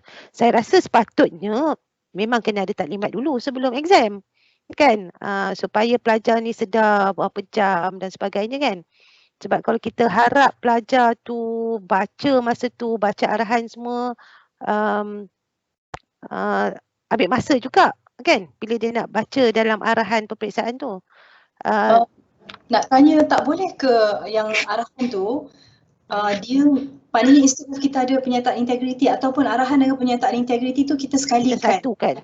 Jadi maknanya student tick. Bila student dah baca arahan tu, dah baca penyertaan integriti tu, macam saya buat untuk student master semalam, dia orang kena tick yes or no. Yes tu maknanya dia agree lah dengan arahan dan juga dengan penyertaan integriti tu. Jadi tak payahlah nak kena MS Team dululah, lepas tu nak masuk You Can Follow lah. Tak tahulah saya punya cadangan. Boleh juga, tapi arahan tu maknanya spesifik kepada peperiksaan lah. Maknanya masing-masing kena masuk ke arahan sendirilah. Mungkin kita boleh buat arahan yang standard, tapi pensyarah pun kena masukkan arahan dia sendirilah sebab different exam. Yang kata arahan kena baca ni bukan yang macam kita selalu baca masa dekat dewan ke, yang tak boleh bawa masuk phone lah apalah, tapi maknanya kita akan adaptasi dengan suasana online exam lah. Bukan itu arahan yang kita disuruh baca kepada students tu. Isn't that kind of arahan? Okay, itu arahan dia. Tapi kalau ada arahan lain yang kita macam kalau kita perlukan untuk pelajar menjawab tu kan. Tapi itu boleh dalam exam kalau arahan spesifik untuk soalan bukan ada di muka hadapan kertas soalan ke? Yang kita nak upload tu. Saya rasa boleh juga kita buat macam tu. So nanti Sekretariat Prasis akan cuba bangunkan arahan yang standard lah yang sesuaikan dengan online. Boleh. Okay. So maknanya tak perlulah MS Team kan? Takut nanti. Ya. Nanti bukan saja student kelas kabut, kita pensyarah pun boleh sakit jantung disebabkan benda tu. Cuma saya nak platform beza kan, nanti dia nak buka UKM Folio pula. Lepas tu dia nak buka MS Team. Okay, tapi mana kita kena bagi ample time lah untuk student baca dan dan tip kan. Okay, kena pesan orang masuk awal dan baca setengah jam sebelum exam start tu, diorang kena settlekan yang pre-exam tu. Betul. Ya, betul. So, Doktor saya nak cadang. Mungkin sebab saya nampak tadi dekat description tu ada video. Mungkin boleh seorang je yang videokan. Lepas tu kita try explore untuk letak yang arahan tu dekat situ. Dekat description tu. Kita nak buat macam dalam flight lah macam tu. Kurang kan. Nanti boleh lah. Lepas tu nanti Prasis boleh lah register sebagai inovasi untuk you all punya sekretariat. Okay, nanti kita tanyalah sekretariat siapa yang nak rasa-rasa nak jadi macam pramugari flight tu boleh lah. Baca ke arahan. Aku kan video kan lambat pula download dia. Tapi kalau saya boleh share saya punya pengalaman lah, macam saya banyak guna e-book dalam classes. Jadi the test ialah dalam e-book. Bila dia orang nak jawab test, saya guna e-book punya test. Jadi memang before class tu dalam Teams tu, jumpa dulu kat Teams sebab dia nak scan attendance apa semua kan. So ada banyak masa lah sebelum tu. Dalam half an hour before test, jumpa scan attendance, bagi bukanlah taklimat, bagi tahulah test ni berapa soalan, berapa minit nak jawab apa semua. Lepas tu semua boleh buka e-book and then leave Microsoft Team and then start jawab. Okay lah, tak adalah kelang kabut. Pada saya okay kalau macam tu. Lah, saya rasa untuk Prasis kita tak nak restrict, tapi kita akan bagi arahan tu dalam bentuk word. Jadi nanti pensyarah akan kita masukkan dalam penyataan integriti, the general ones. Tapi kalau katalah pensyarah dia nak masuk dulu MS Team dulu ke apa, kita bagi kebebasan lah. Saya tak nak restrict lah. Ya, pandai-pandai pensyarah lah ya. Kalau kita terlalu rigid pula nanti sekarang ada orang kata mungkin ada matlamat certain khusus tu tak tercapai kan. Mungkin dia perlu terangkan dulu soalan dia dan sebagainya. So it's up to pensyarah. Setuju. Means tak ada spesifik platform lah. Maksudnya kita akan masuk UKM Folio ikut kursus-kursus kita. Tak ada macam satu topik peperiksaan akhir. Kat situ kita semua masukkan soalan-soalan semua kat situ bukan ya. Sebabnya itulah kalau ikut khusus. Ikut khusus juga ya. Itu yang saya kata tadi, sepatutnya akademik disediakan platform yang khas kan untuk peperiksaan akhir tapi tak ada. So sekarang ni maknanya kita kena masuk ke platform kita, maknanya kita kena masuk kepada khusus kita sendirilah. Dr. Suzana punya kelas tu cuba jadikan section ikut lecturer lah. Section ikut lecturer. Yang nampak tu. Betul. Betul. Kalau yang for set dan banyak kan, ikut yang Dr. Maru ajar dulu tu, yang buat flexible section tu. Masalahnya kalau ikut topik memang pening kepala. Masalahnya pensyarah pun tak pandai IT ni. Tergagak-gagak, tergendak-gendak. Aduh. Mungkin lepas ni Dr. Zaliha boleh tunjukkan how to organize your UKM Folio. Boleh. Dan sebenarnya saya rasa apa yang Dr. Suzana kemukakan tu, tak tahulah kalau saya silap. Sebab ada kursus undang-undang yang kami ada pensyarah part time. Jadi sebenarnya ada satu kursus tu contohnya banyak dengan bahan pensyarah part time. Setiap section semua bahan-bahan dia. Saya pun pening kepala tengok. Itu sebab lebih mudah kalau section tu ikut pensyarah. Ya, sebab tu saya create satu section bawah nama saya. Saya tulis set Dr. Hajar Faridah. Jadi semua bahan saya masukkan kat situ aja. Sebab memang pensyarah part time saya tak tahulah seorang ke dua orang. Memang semua section tu ada je benda yang dia tak pandai, dia belum pandai guna ya. Apa UKM Folio. Kalau nak kata tak pandai guna, boleh pula kacau bahagian admin tu yang kita orang tak boleh tengok soalan exam. Sebab macam kalau kursus yang saya ajar, sama ada saya penyelaras ataupun saya bukan penyelaras, penyelarasnya akan createkan set-set. Awal SEM dia dah buat dah, set 1 nama siapa, set 2 nama siapa, jadi bahan ikut set masing-masing macam tu lah. So lebih organize kan. Tapi tak juga Dr. Zaliha, ada juga pensyarah yang dia suka masuk kan ikut topik. Nanti dia ada section dia. Tapi dia ada pula topik-topik yang bawah tu.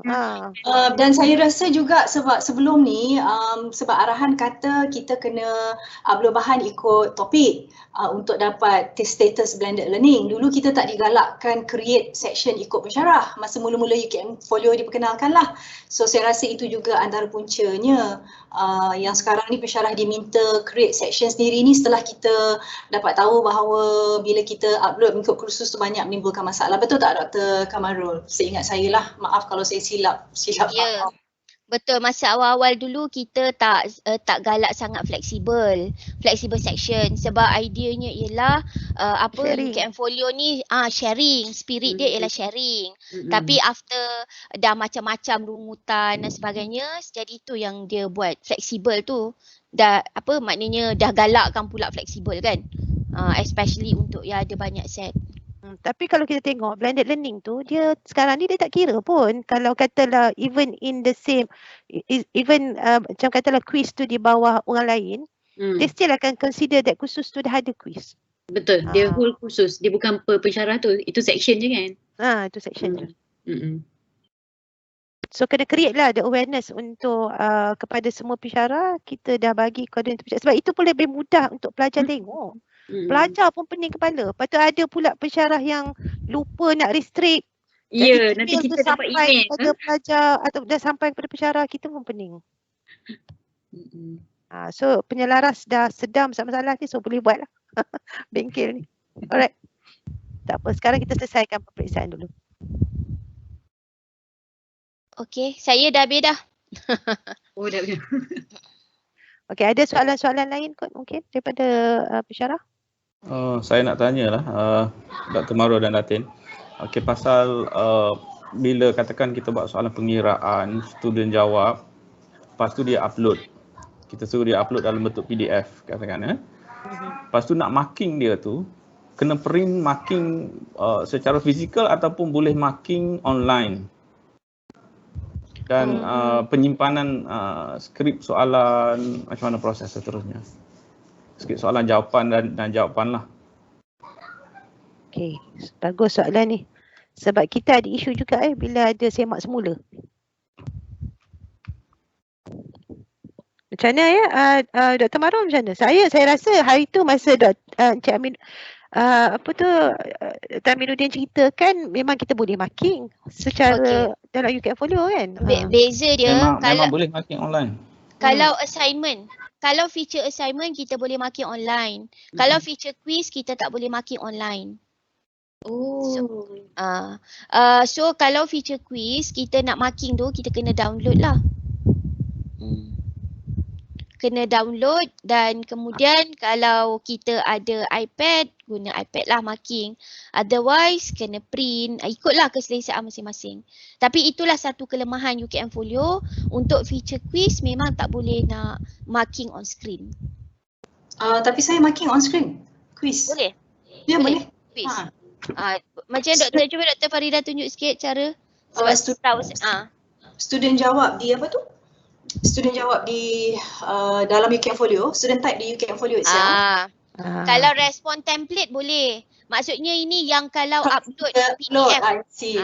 Upload PDF memang kena marking. Kita kena download balik lah.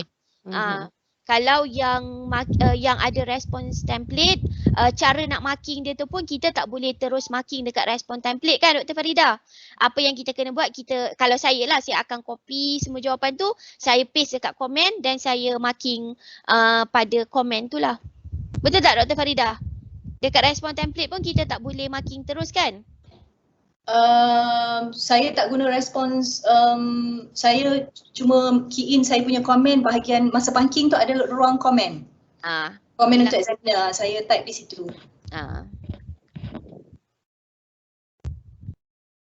Maknanya Okey. Cuma isu penyimpanan skrip soalan tu, itu memang satu perkara juga dah yang perlu kita fikirkan. Sebab sebelum ni kita memang ada physical script kan. Sekarang ni dah tak ada. Saya rasa benda ni kita kena saya tak tahulah, tapi kalau macam saya memang saya simpan, saya download dan saya simpan dalam satu folder sebab saya risau ada pelajar yang nak semak semula dan sebagainya sebab kita kena serahkan kepada orang lain untuk mark kan. Tapi saya tak tahulah kalau ada pensyarah yang rasa berat pula untuk download. Dia tersimpan di UKM Folio lah kot untuk semester tu.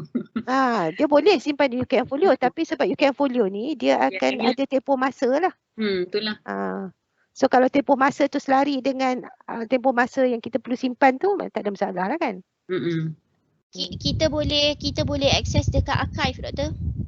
Untuk semester lepas kita boleh ambil dekat archive. Berapa lama dia akan simpan dekat archive? Setakat ni tak ada pula dia bagi tahu ada tempoh luput dekat dalam arkib tu.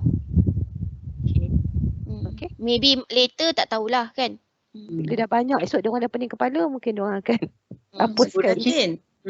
Datin, maybe pasal pengurusan kertas jawapan nanti tu mungkin kena buat satu form juga untuk pensyarah. Dia kena menyatakanlah dia macam mana sama ada benda tu tersimpan di UKM Folio ke ataupun dia download simpan macam mana ke.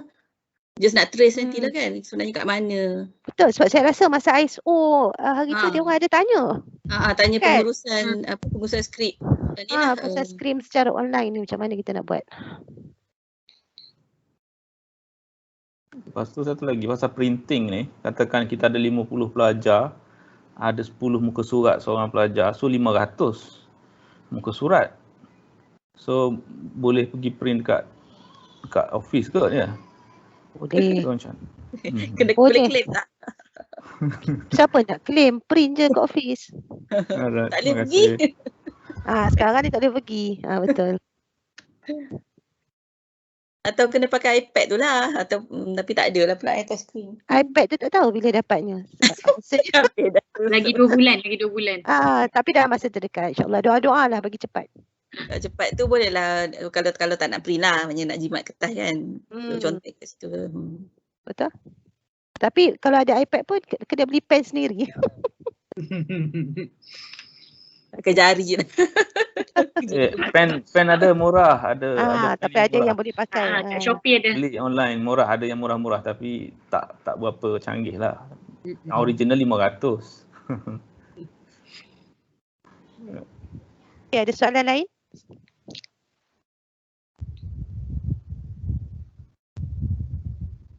Ada sesiapa lagi nak tanya ni sebelum kita semester ni kita akan buat secara sepenuhnya Satu lagi Datin.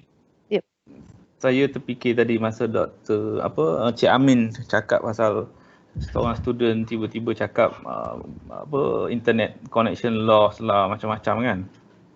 Katakan kita lepas tu kita pun simpan dia kata okey awak buat lepas ini malam ni ke kata buat. Saya takut malam tu dia suruh kawan dia login pula untuk dia. So kita tak ada feature macam kena on video lah, tunjuk muka dulu. Tapi sebab ada pensyarah saya ada pernah dengar lah, ada pensyarah bila dia buat exam tu dia suruh student dia pasang video dalam Microsoft Teams tu sepanjang masa exam. Itu masa tu lah. Satu cara lah kita on video. Tapi ada isu tadilah kata internet slow.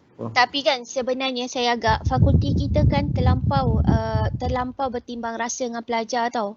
Anak saya di FSK, Fakulti Sains dan Kesihatan, diorang exam memang kena buka MS Team. Lepas tu at any point of time lecturer dia akan random je panggil macam tu. Betul. Dia tak peduli pun cukup ke tak cukup ke data ke apa, dia dah bagi tahu awal-awal untuk exam kena buka Teams, kena guna kena guna UKM Folio. Kena on video. Sebab dia orang guna yang safe browser tu kan. Jadi memang dia akan duduk lah dekat dekat komputer tu untuk jawab. Siagak kita, fakulti kita memang bertimbang rasa lah. Memang terlalu bertimbang rasa dengan pelajar. Saya rasa kita kena bertimbang rasa lah sebab itulah mudah situasi jawab online kan. Tapi itulah bila kita nak bertimbang rasa, pelajar ni sebenarnya kan ada isu macam baru ni, ada pelajar jumpa saya untuk bincang pasal isu lain lah. Tapi bila dia cerita kat saya tu, saya dapat tangkap cerita dia. Rupanya mereka ni berkumpul semasa peperiksaan. Mereka berkumpul di tempat yang sama. Dan saya mereka juga buat teleconference. Mereka buat teleconference. Teleconference tu satu hal. Tapi mungkin sebab bila kita buat teleconference tu, kita mungkin ada feature yang kita boleh control kan. Komputer tu dia tak, tapi of course lah kalau pakai phone tu memang boleh lah. Tapi yang saya terkejut tu dia berkumpul di tempat yang sama. So maknanya pelajar ni dah memang ramai-ramai ni setiap seorang dah ada gadget masing-masing dan dia orang duduk di tempat yang sama untuk buat exam. Tak tahu like SOP macam mana tu yang cerita lah kan. Kena shuffle soalan lah. Shuffle pun tak guna, maknanya orang boleh bercakap juga, boleh tanya. Kalau dia orang duduk di satu tempat yang sama pun dia orang communicate with, among themselves melalui WhatsApp group lah, apalah. Dan kalau kita shuffle soalan pun, contohnya soalan student satu dapat soalan satu, dia akan screenshot soalan tu, lepas tu dia share dengan kawan-kawan dia yang lain. Jadi maknanya each of them dapat soalan berbeza, but each of them akan screenshot soalan. Jadi itulah macam walaupun soalan shuffle, tapi diorang dah tahu dah apa soalan lain lah yang akan keluar, and then contohnya macam jawapan pun sama, ayat sebiji, kalau silap typing error pun the same typing error, nampak sangat diorang copy and paste. So adakah kita, sebab kalau dalam keadaan COVID ni kita boleh faham lah, mungkin semester ni kita kata tak apalah, tak boleh on video. Tapi saya rasa untuk semester akan datang, kalau kita masih perlu kepada peperiksaan online ni, maka kita kena fikirkan lah sama ada kita nak wajibkan pelajar untuk on video. Betul tak? Kena wajibkan pelajar untuk on video. Macam mana caranya? Maknanya pelajar kena aware lah pada hari peperiksaan tu dia kena cari solution lah. Macam mana dia nak on video tu. Ada kemungkinan tak ada pelajar yang miskin yang memang tak mampu nak beli video kamera ke apa ke? Ada yang bagi alasan macam tu, Dr. Hajar. Sebenarnya boleh minta dia, suruh dia minta betul lah claim ke apa kan, maksudnya boleh je bantu. Kalau kita nak require maknanya kita bagi RM50 untuk kos internet. Oh, data. Data kan for purpose of exam. Betul lah. Tak apalah, itu nantilah kita fikirkan jauh juga tu. Tapi buat masa ni saya rasa kita bersetuju untuk tidak mewajibkan video lah kan. Kamera. Kamera. Tapi mungkin boleh inisiatif macam syarah tu sendiri, kalau katalah dia tiba-tiba dia nak kata, dia dah bagi tahu dah, kata okey dalam masa tempoh ni saya mungkin panggil pelajar ke, maknanya dia suruh on MS Team dalam masa yang sama, saya tak tahulah kan. Mungkin masa tu dan inisiatif pensyarah lah, tapi kita tak nak wajibkan lah sebab nanti kan ada pensyarah yang rasa macam benda tu menyusahkan pelajar dia, ataupun ada memang benar ada pelajar dia yang ada masalah kan. So saya bagi kebebasan kepada pensyarah lah. Macam mana dia nak kawal ni, meniru ni. Saya pun susah. Yang hari tu Dr. Kamarul, yang hari tu kata guna software tu dah buat dah. Oh, kita itulah proses nak send MOU tu sangatlah panjang. Macam-macam benda, masih lagi draft tu dah berapa kali draft dah saya dah trial tu. Itulah saya pun macam nak kata give up tu tak baiklah pula give up kan. Tapi tengah push PUU lah ni untuk finalizekan certain things. Dah finalize, lepas tu timbul lagi persoalan lain pula. Lepas tu dah settle yang tu, ada pula benda lain lagi. Macam tu lah. Cuma tu lah. Okay, the best thing is yang tu lah, kita ada penyataan integriti tu, dan juga kita ada, kalau kita boleh bagi taklimat tu, that will also be another initiative ya. Kita dah remind pelajar sebelum peperiksaan bermula tu, kita dah remind pelajar tentang etika dan sebagainya. Dan saya rasa kita juga perlu, pensyarah juga perlu aware lah kalau jawapannya agak kita nampak jawapan tu berada diambil daripada dekat and paste je daripada Google. Jadi kita kena penalize jugalah pelajar. Jangan take it for granted lah dengan jawapan pelajar ni. Kan? Tu yang saya risau tu bila saya tengok bila dalam keadaan COVID ni semua banyak pelajar lagi dia punya trend grade tu jadi lain macam. Okey.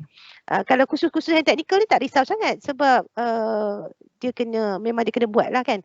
Tapi ada juga isu yang baru ni, ada pelajar yang upload jawapan kawan dia, ada juga. Kan? Dr. Amin ada nak cakap sesuatu? Pasal apa Datin? Pasal meniru ni. Pasal meniru.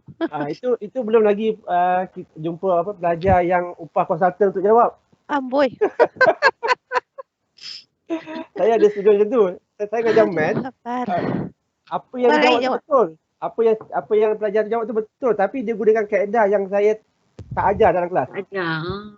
Maksudnya dia guna konsultan tu. Dan pelajar ni bila saya bagi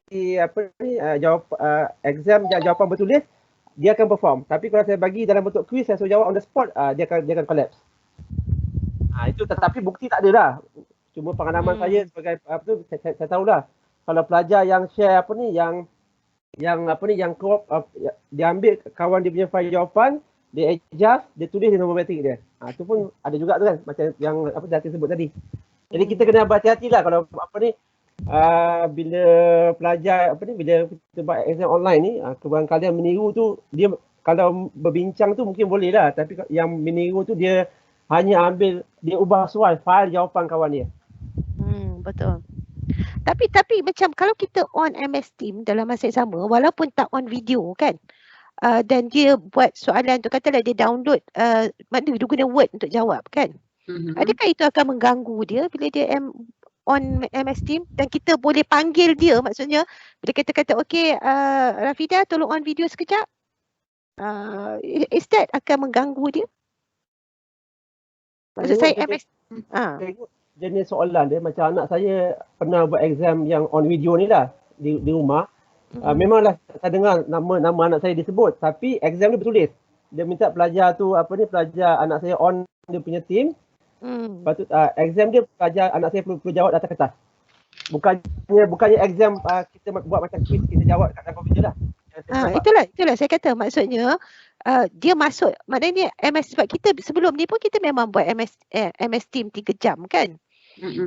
Jadi kalau kita on kan MS Team, dia tak perlu on video, tapi maknanya kita pensyarah kita ada di dalam MS Team tu, dan pelajar dia buatlah dalam Word ke, dia nak tulis tangan, dia nak upload ke, itu terpulang pada mereka. Tapi dalam masa yang sama, dalam tempoh 3 jam tu kita boleh panggil student tu, okey ni tolong on video sekejap, macam tu possible juga.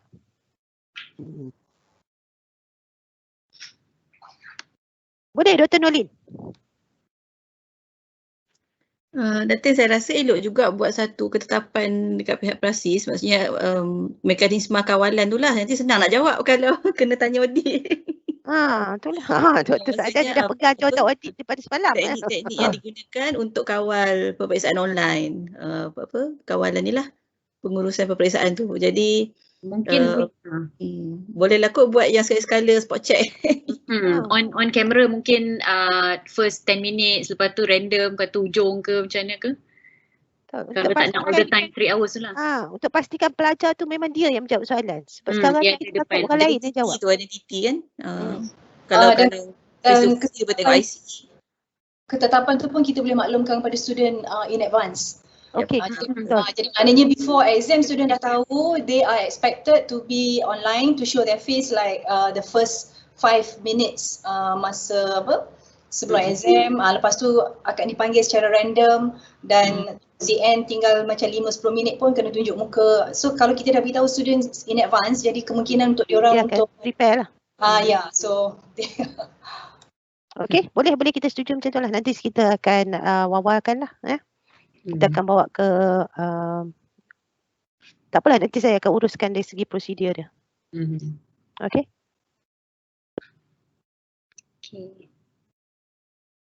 Alright, ada apa-apa lagi? Saya rasa itu adalah satu benda tu juga akan menyelesaikan isu dengan ni lah, dengan kualiti lah. Bila audit nanti.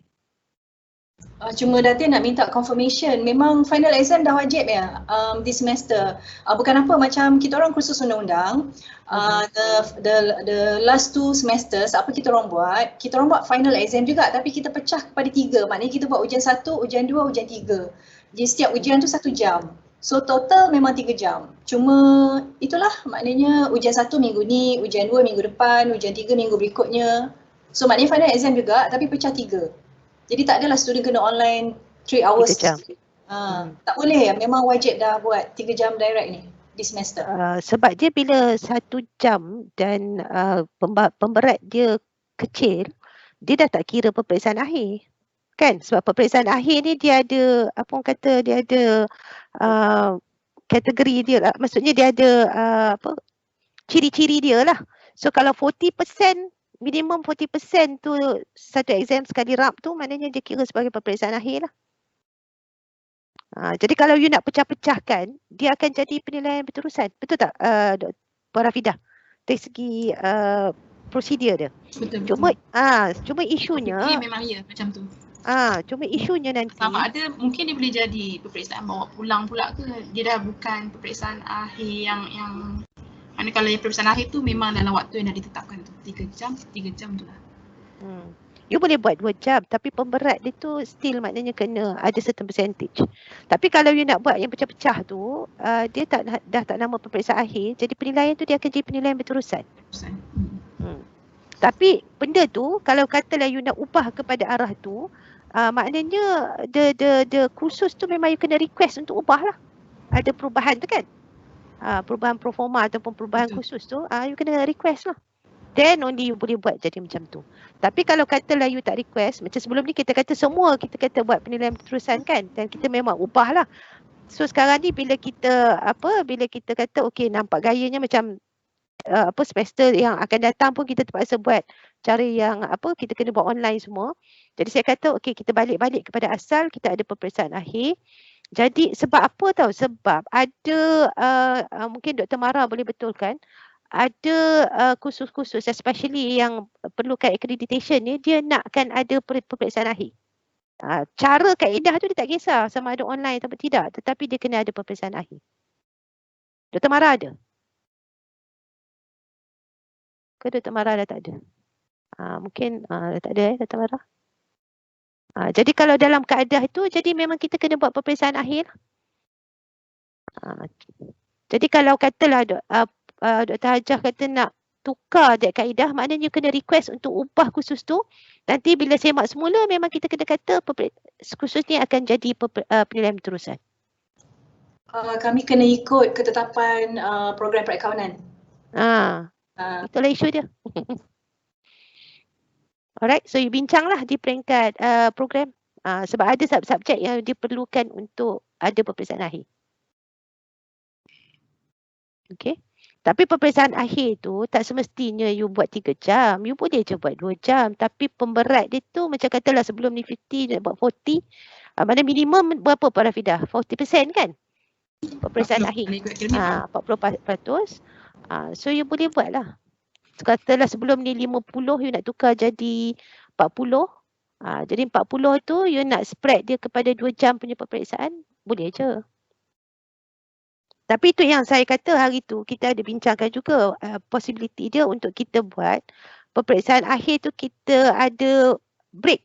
Maksudnya katalah kita buat okey daripada pukul 9 sampai 10 1 jam kita buat bahagian A, kemudian kita bagi student break 15 minit ke setengah jam, lepas tu kita sambung balik peperiksaan daripada pukul katalah 9.10, lepas tu kita kata 10.30 ke 12 bahagian B. Boleh juga. Kan kalau kita tak nak stretch dia jadi 2 ataupun 3 jam secara terus. Tapi maksudnya pemberat dia still 40% lah ke atas. Okay. Jelas ya? Ada soalan lagi? Datin Suri mencelah bagi yang belum isi attendance boleh tengok dekat chat link untuk isi attendance. Okey. So ada apa-apa soalan lain? Saya tak boleh tanya seorang-seorang lah sebab agak ramai juga. So Cik Amin nak share sikit kot berkaitan dengan yang user override tadi. Dalang-alang kita jumpa ni kan senang sekaligus. Silalah Cik Amin. Okey. Ini permintaan Dr. Kamarul bukan saya nak. Okey. Okey, saya share Ya, saya request. Saya request. Okey, saya share saya punya screen. Khusus matematik. Saya semua nampak ni khusus matematik yang saya dah buat. Exam asal saya ujian 1 saya buat dalam bentuk quiz. Jadual asal pukul pada 5 Mei 8.5 minit hingga 8.35. Saya buat 30 minit je. Cuma sehari sebelum exam tu ada pelajar yang maklumkan dia tak dapat ambil exam pada hari tersebut atas sebab-sebab yang dia dah buktikan lah. Jadi pada hari tersebut saya terus restrict exam untuk pelajar tersebut. Jadi pelajar tersebut memang tak ada peluang lah untuk lihat soalan tersebut. Cuma bila kemudian saya benarkan pelajar ni dia ambil semula exam. Saya punya front page lah. Ini arahan. Exam tu asal 5 Mei tapi untuk pelajar ni saya buka 2 hari kemudian. Set yang sama cuma saya override, saya bukan copy paste lah. Saya just gunakan set soalan yang sama tapi saya override. Saya benarkan pelajar ini saja untuk ambil di luar waktu yang saya dah tetapkan. Jadi apa yang saya buat, pelajar ni Yasmin Edina ni 183776. Okay, pada bahagian quiz ni pergi pada yang user override ni. Jadi dia akan keluar begini. Kat sini ada rekod yang saya dah add lah untuk pelajar ni. Saya open hari Jumaat pukul 7 daripada pukul 3 sampai pukul 3.30. Lepas tu saya letaklah satu additional option. Saya nak pastikan pelajar tu saya just nak trap pelajar tu supaya dia contact saya sebelum dia jawab exam ni. Saya letak password. Ya betul lah. Pada pukul 3 pelajar tu dia WhatsApp saya, dia kata apa password. Jadi saya bagi password tu jadi saya boleh pastikan lah bahawa pelajar tu yang dah ready nak jawab. Jadi kalau untuk the next time kalau saya nak gunakan set yang sama ni, kalau saya ada case pelajar yang saya akan benarkan, saya just klik kat sini lah add user override ni. And then saya just pilih senarai nama pelajar dalam set saya. And then open lah, saya set date open, close, time limit. Macam tu lah kegunaan user override. Yang saya gunakan ni untuk feature quiz saja. Feature quiz maksudnya jawapan tu pelajar, jawapan MCQ, isi tempat kosong yang sikit-sikit tu lah. Bukannya dalam bentuk essay. Okey, itu je. Okey, so maksud override tu maksudnya kita block pelajar tu daripada ambil ujian pada waktu yang kita dah setkan dan kita buka dia untuk masa yang lain. Ya, betul lah? Kalau untuk block tu kita buat dekat receipt access. Dekat yang Dr. Kamarul sebut tadi tu. Jadi kalau untuk exam ni saya pergi pada kalau override ni kita benarkan pelajar-pelajar yang tertentu. Kalau katalah saya nak tapi maksudnya kita still kena buat, kita kena block dia dulu, betul tak? Yes, kena block dulu. So kita kena block dulu baru kita override lah. Okay. Kat sini kan macam biasalah kita pergi kat edit setting, kita just dekat receipt access tu kita kena tahu dia punya ID number lah. Jadi kita pelajar tersebut dia tak akan dapat tengoklah soalan tersebut. Override tu maksudnya kita benarkan dia ambil di luar waktu yang kita dah set awal tadi. Okey. So yang lain jelas Doktor, saya cuma nak tanya, sekarang ni since jadual waktu exam dah keluar, katakan kalau kita nak pecahkan sebab katalah kita risau 3 jam tu panjang sangat kan, ada ruang lagi ke kita nak jadikan katakan 2 sesi? 50 markah sesi pertama, 50 markah sesi kedua macam tu. Boleh ke lagi? Tapi ke dah tak ada ruang dah? Kita kena buat dalam within masa yang dia bagi tu lah. Kalau kita extend, takut ada pelajar yang lepas tu ada exam. Tapi saya rasa tak ada kot. Pelajar yang back to back exam kot. Kena tanya pelajar lah. Kalau katalah dalam set tu tak ada masalah. Maknanya you boleh extend. Pada katalah masa yang ditetapkan 9 sampai 12 kan? Kita tanyalah ada tak exam lepas tu. Kalau tak ada then kita mungkin boleh extend dia sampai pukul 1. So kita bagi break tengah-tengah tu lah. Tapi sebab jadual dah keluar, pelajar akan sahkan dia punya slip exam semua kan. Takut kalau kita ubah macam tu, kita mandai-mandai ubah kan macam tu, takut nanti pelajar komplain dan sebagainya, jadi masalah pula kat fakulti. Maknanya dah tak ada ruang lah ya. Maknanya kalau dah dapat 3 jam tu, kena buat 3 jam lah juga ya. Puan Rafidah boleh check. Okay, boleh. Sebab saya rasa macam kalau within that 3 hours, katalah kita dah minta 3 jam tapi kita nak buat 2 jam setengah. So kita ada setengah jam untuk kita bagi break tu kan.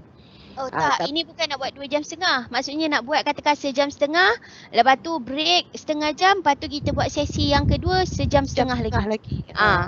Maknanya kita akan doktor nak macam berhenti sekejap kan. Tapi kalau ikut akademik dia memang dah tetapkan, dia kata 3 jam based on yang macam yang sebelum ni.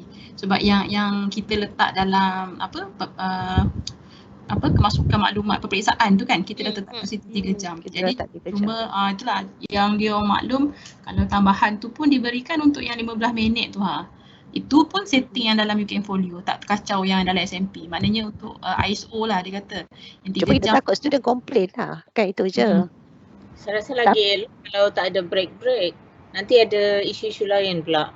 Mereka cari akal untuk Tapi dia tak tahu soalan dia. Tapi yalah, mungkin lepas ni kita boleh fikirkan lah maknanya bila kita apply nanti untuk untuk the next coming semester, kalau kita apply, kata kita minta 3 jam tapi mungkin kita exam tu kita buat boleh ke 2 sesi kan? 2 sesi. Kita minta macam sebenarnya peperiksaan tu kita minta allocation 3 jam tapi kita buat exam tu 2 jam setengah saja. Boleh ke? Saya pun tak. Nantilah kita bincang balik ni. Saya tanya akademik macam mana. Sebab sebenarnya memang agak berat tau kalau exam online ni buat 3 jam. Tapi yalah. Tak apalah, sekarang buat masa ni sebab kita dah apply kan dalam sistem. Kita buat 3 jam, maknanya kita buat straight 3 jam lah. Okey, baik.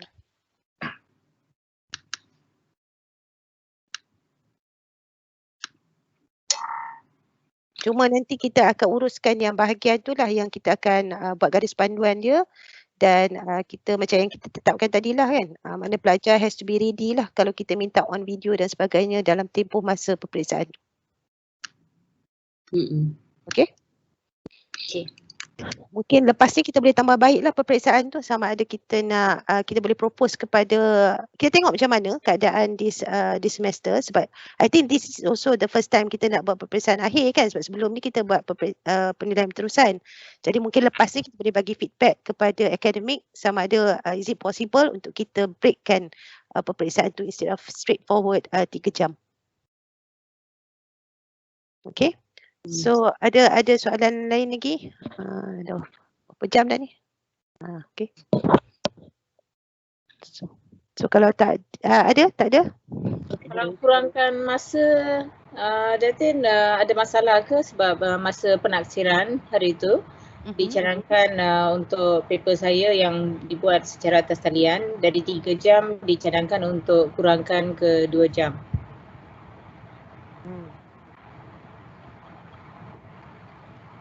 Macam mana? Kita kena maklumkan akademik ke ataupun kita boleh kena maklum akademik tu.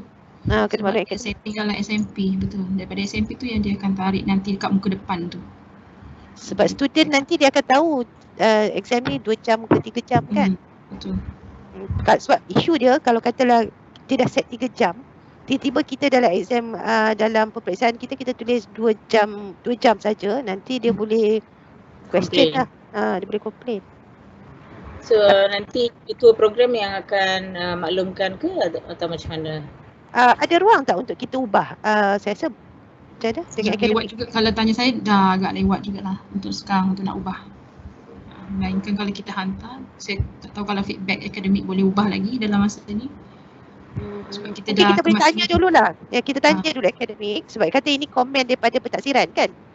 Mungkin dia rasa soalan tu terlalu pendek untuk dibagi 3 jam.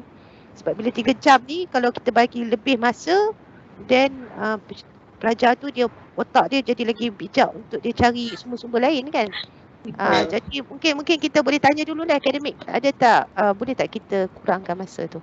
Boleh. Nanti kita update Dr. Doris lah. Okay, tapi Dr. Doris kena bagi maklumat lah kepada sekretariat. Betul. Okey. Alright. Okay. So kalau tak ada soalan kita boleh tutup ya Dr. Kamarul? Boleh. Terima kasih semua.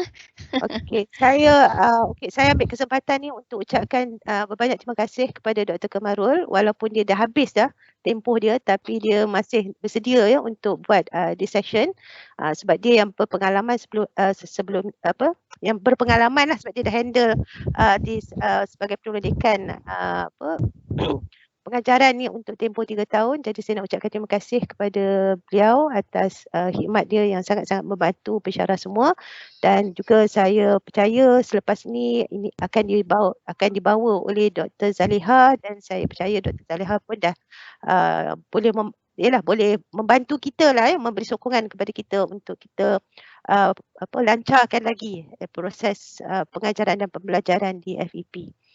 So saya ucapkan ribuan terima kasih. Minta maaf lah kita tak ada seremoni untuk makan-makan. Jangan kena bayar 10,000. Okay. Boleh bagi grab. Mungkin lah. Mungkin kita boleh fikirkan macam tu. Ya. Alright. Okay, jadi saya tutup lah ya sesi kita dengan tasbih kifarah dan juga wal'as. Dan juga terima kasih kepada pensyarah-pensyarah yang sudi participate. Saya rasa ini pensyarah-pensyarah yang very concern lah dengan apa yang perlu dibuat lah ya untuk memastikan peperiksaan berjalan dengan lancar. Okay, jadi kita tutup dengan tasbih kifarah dan surah wal'as.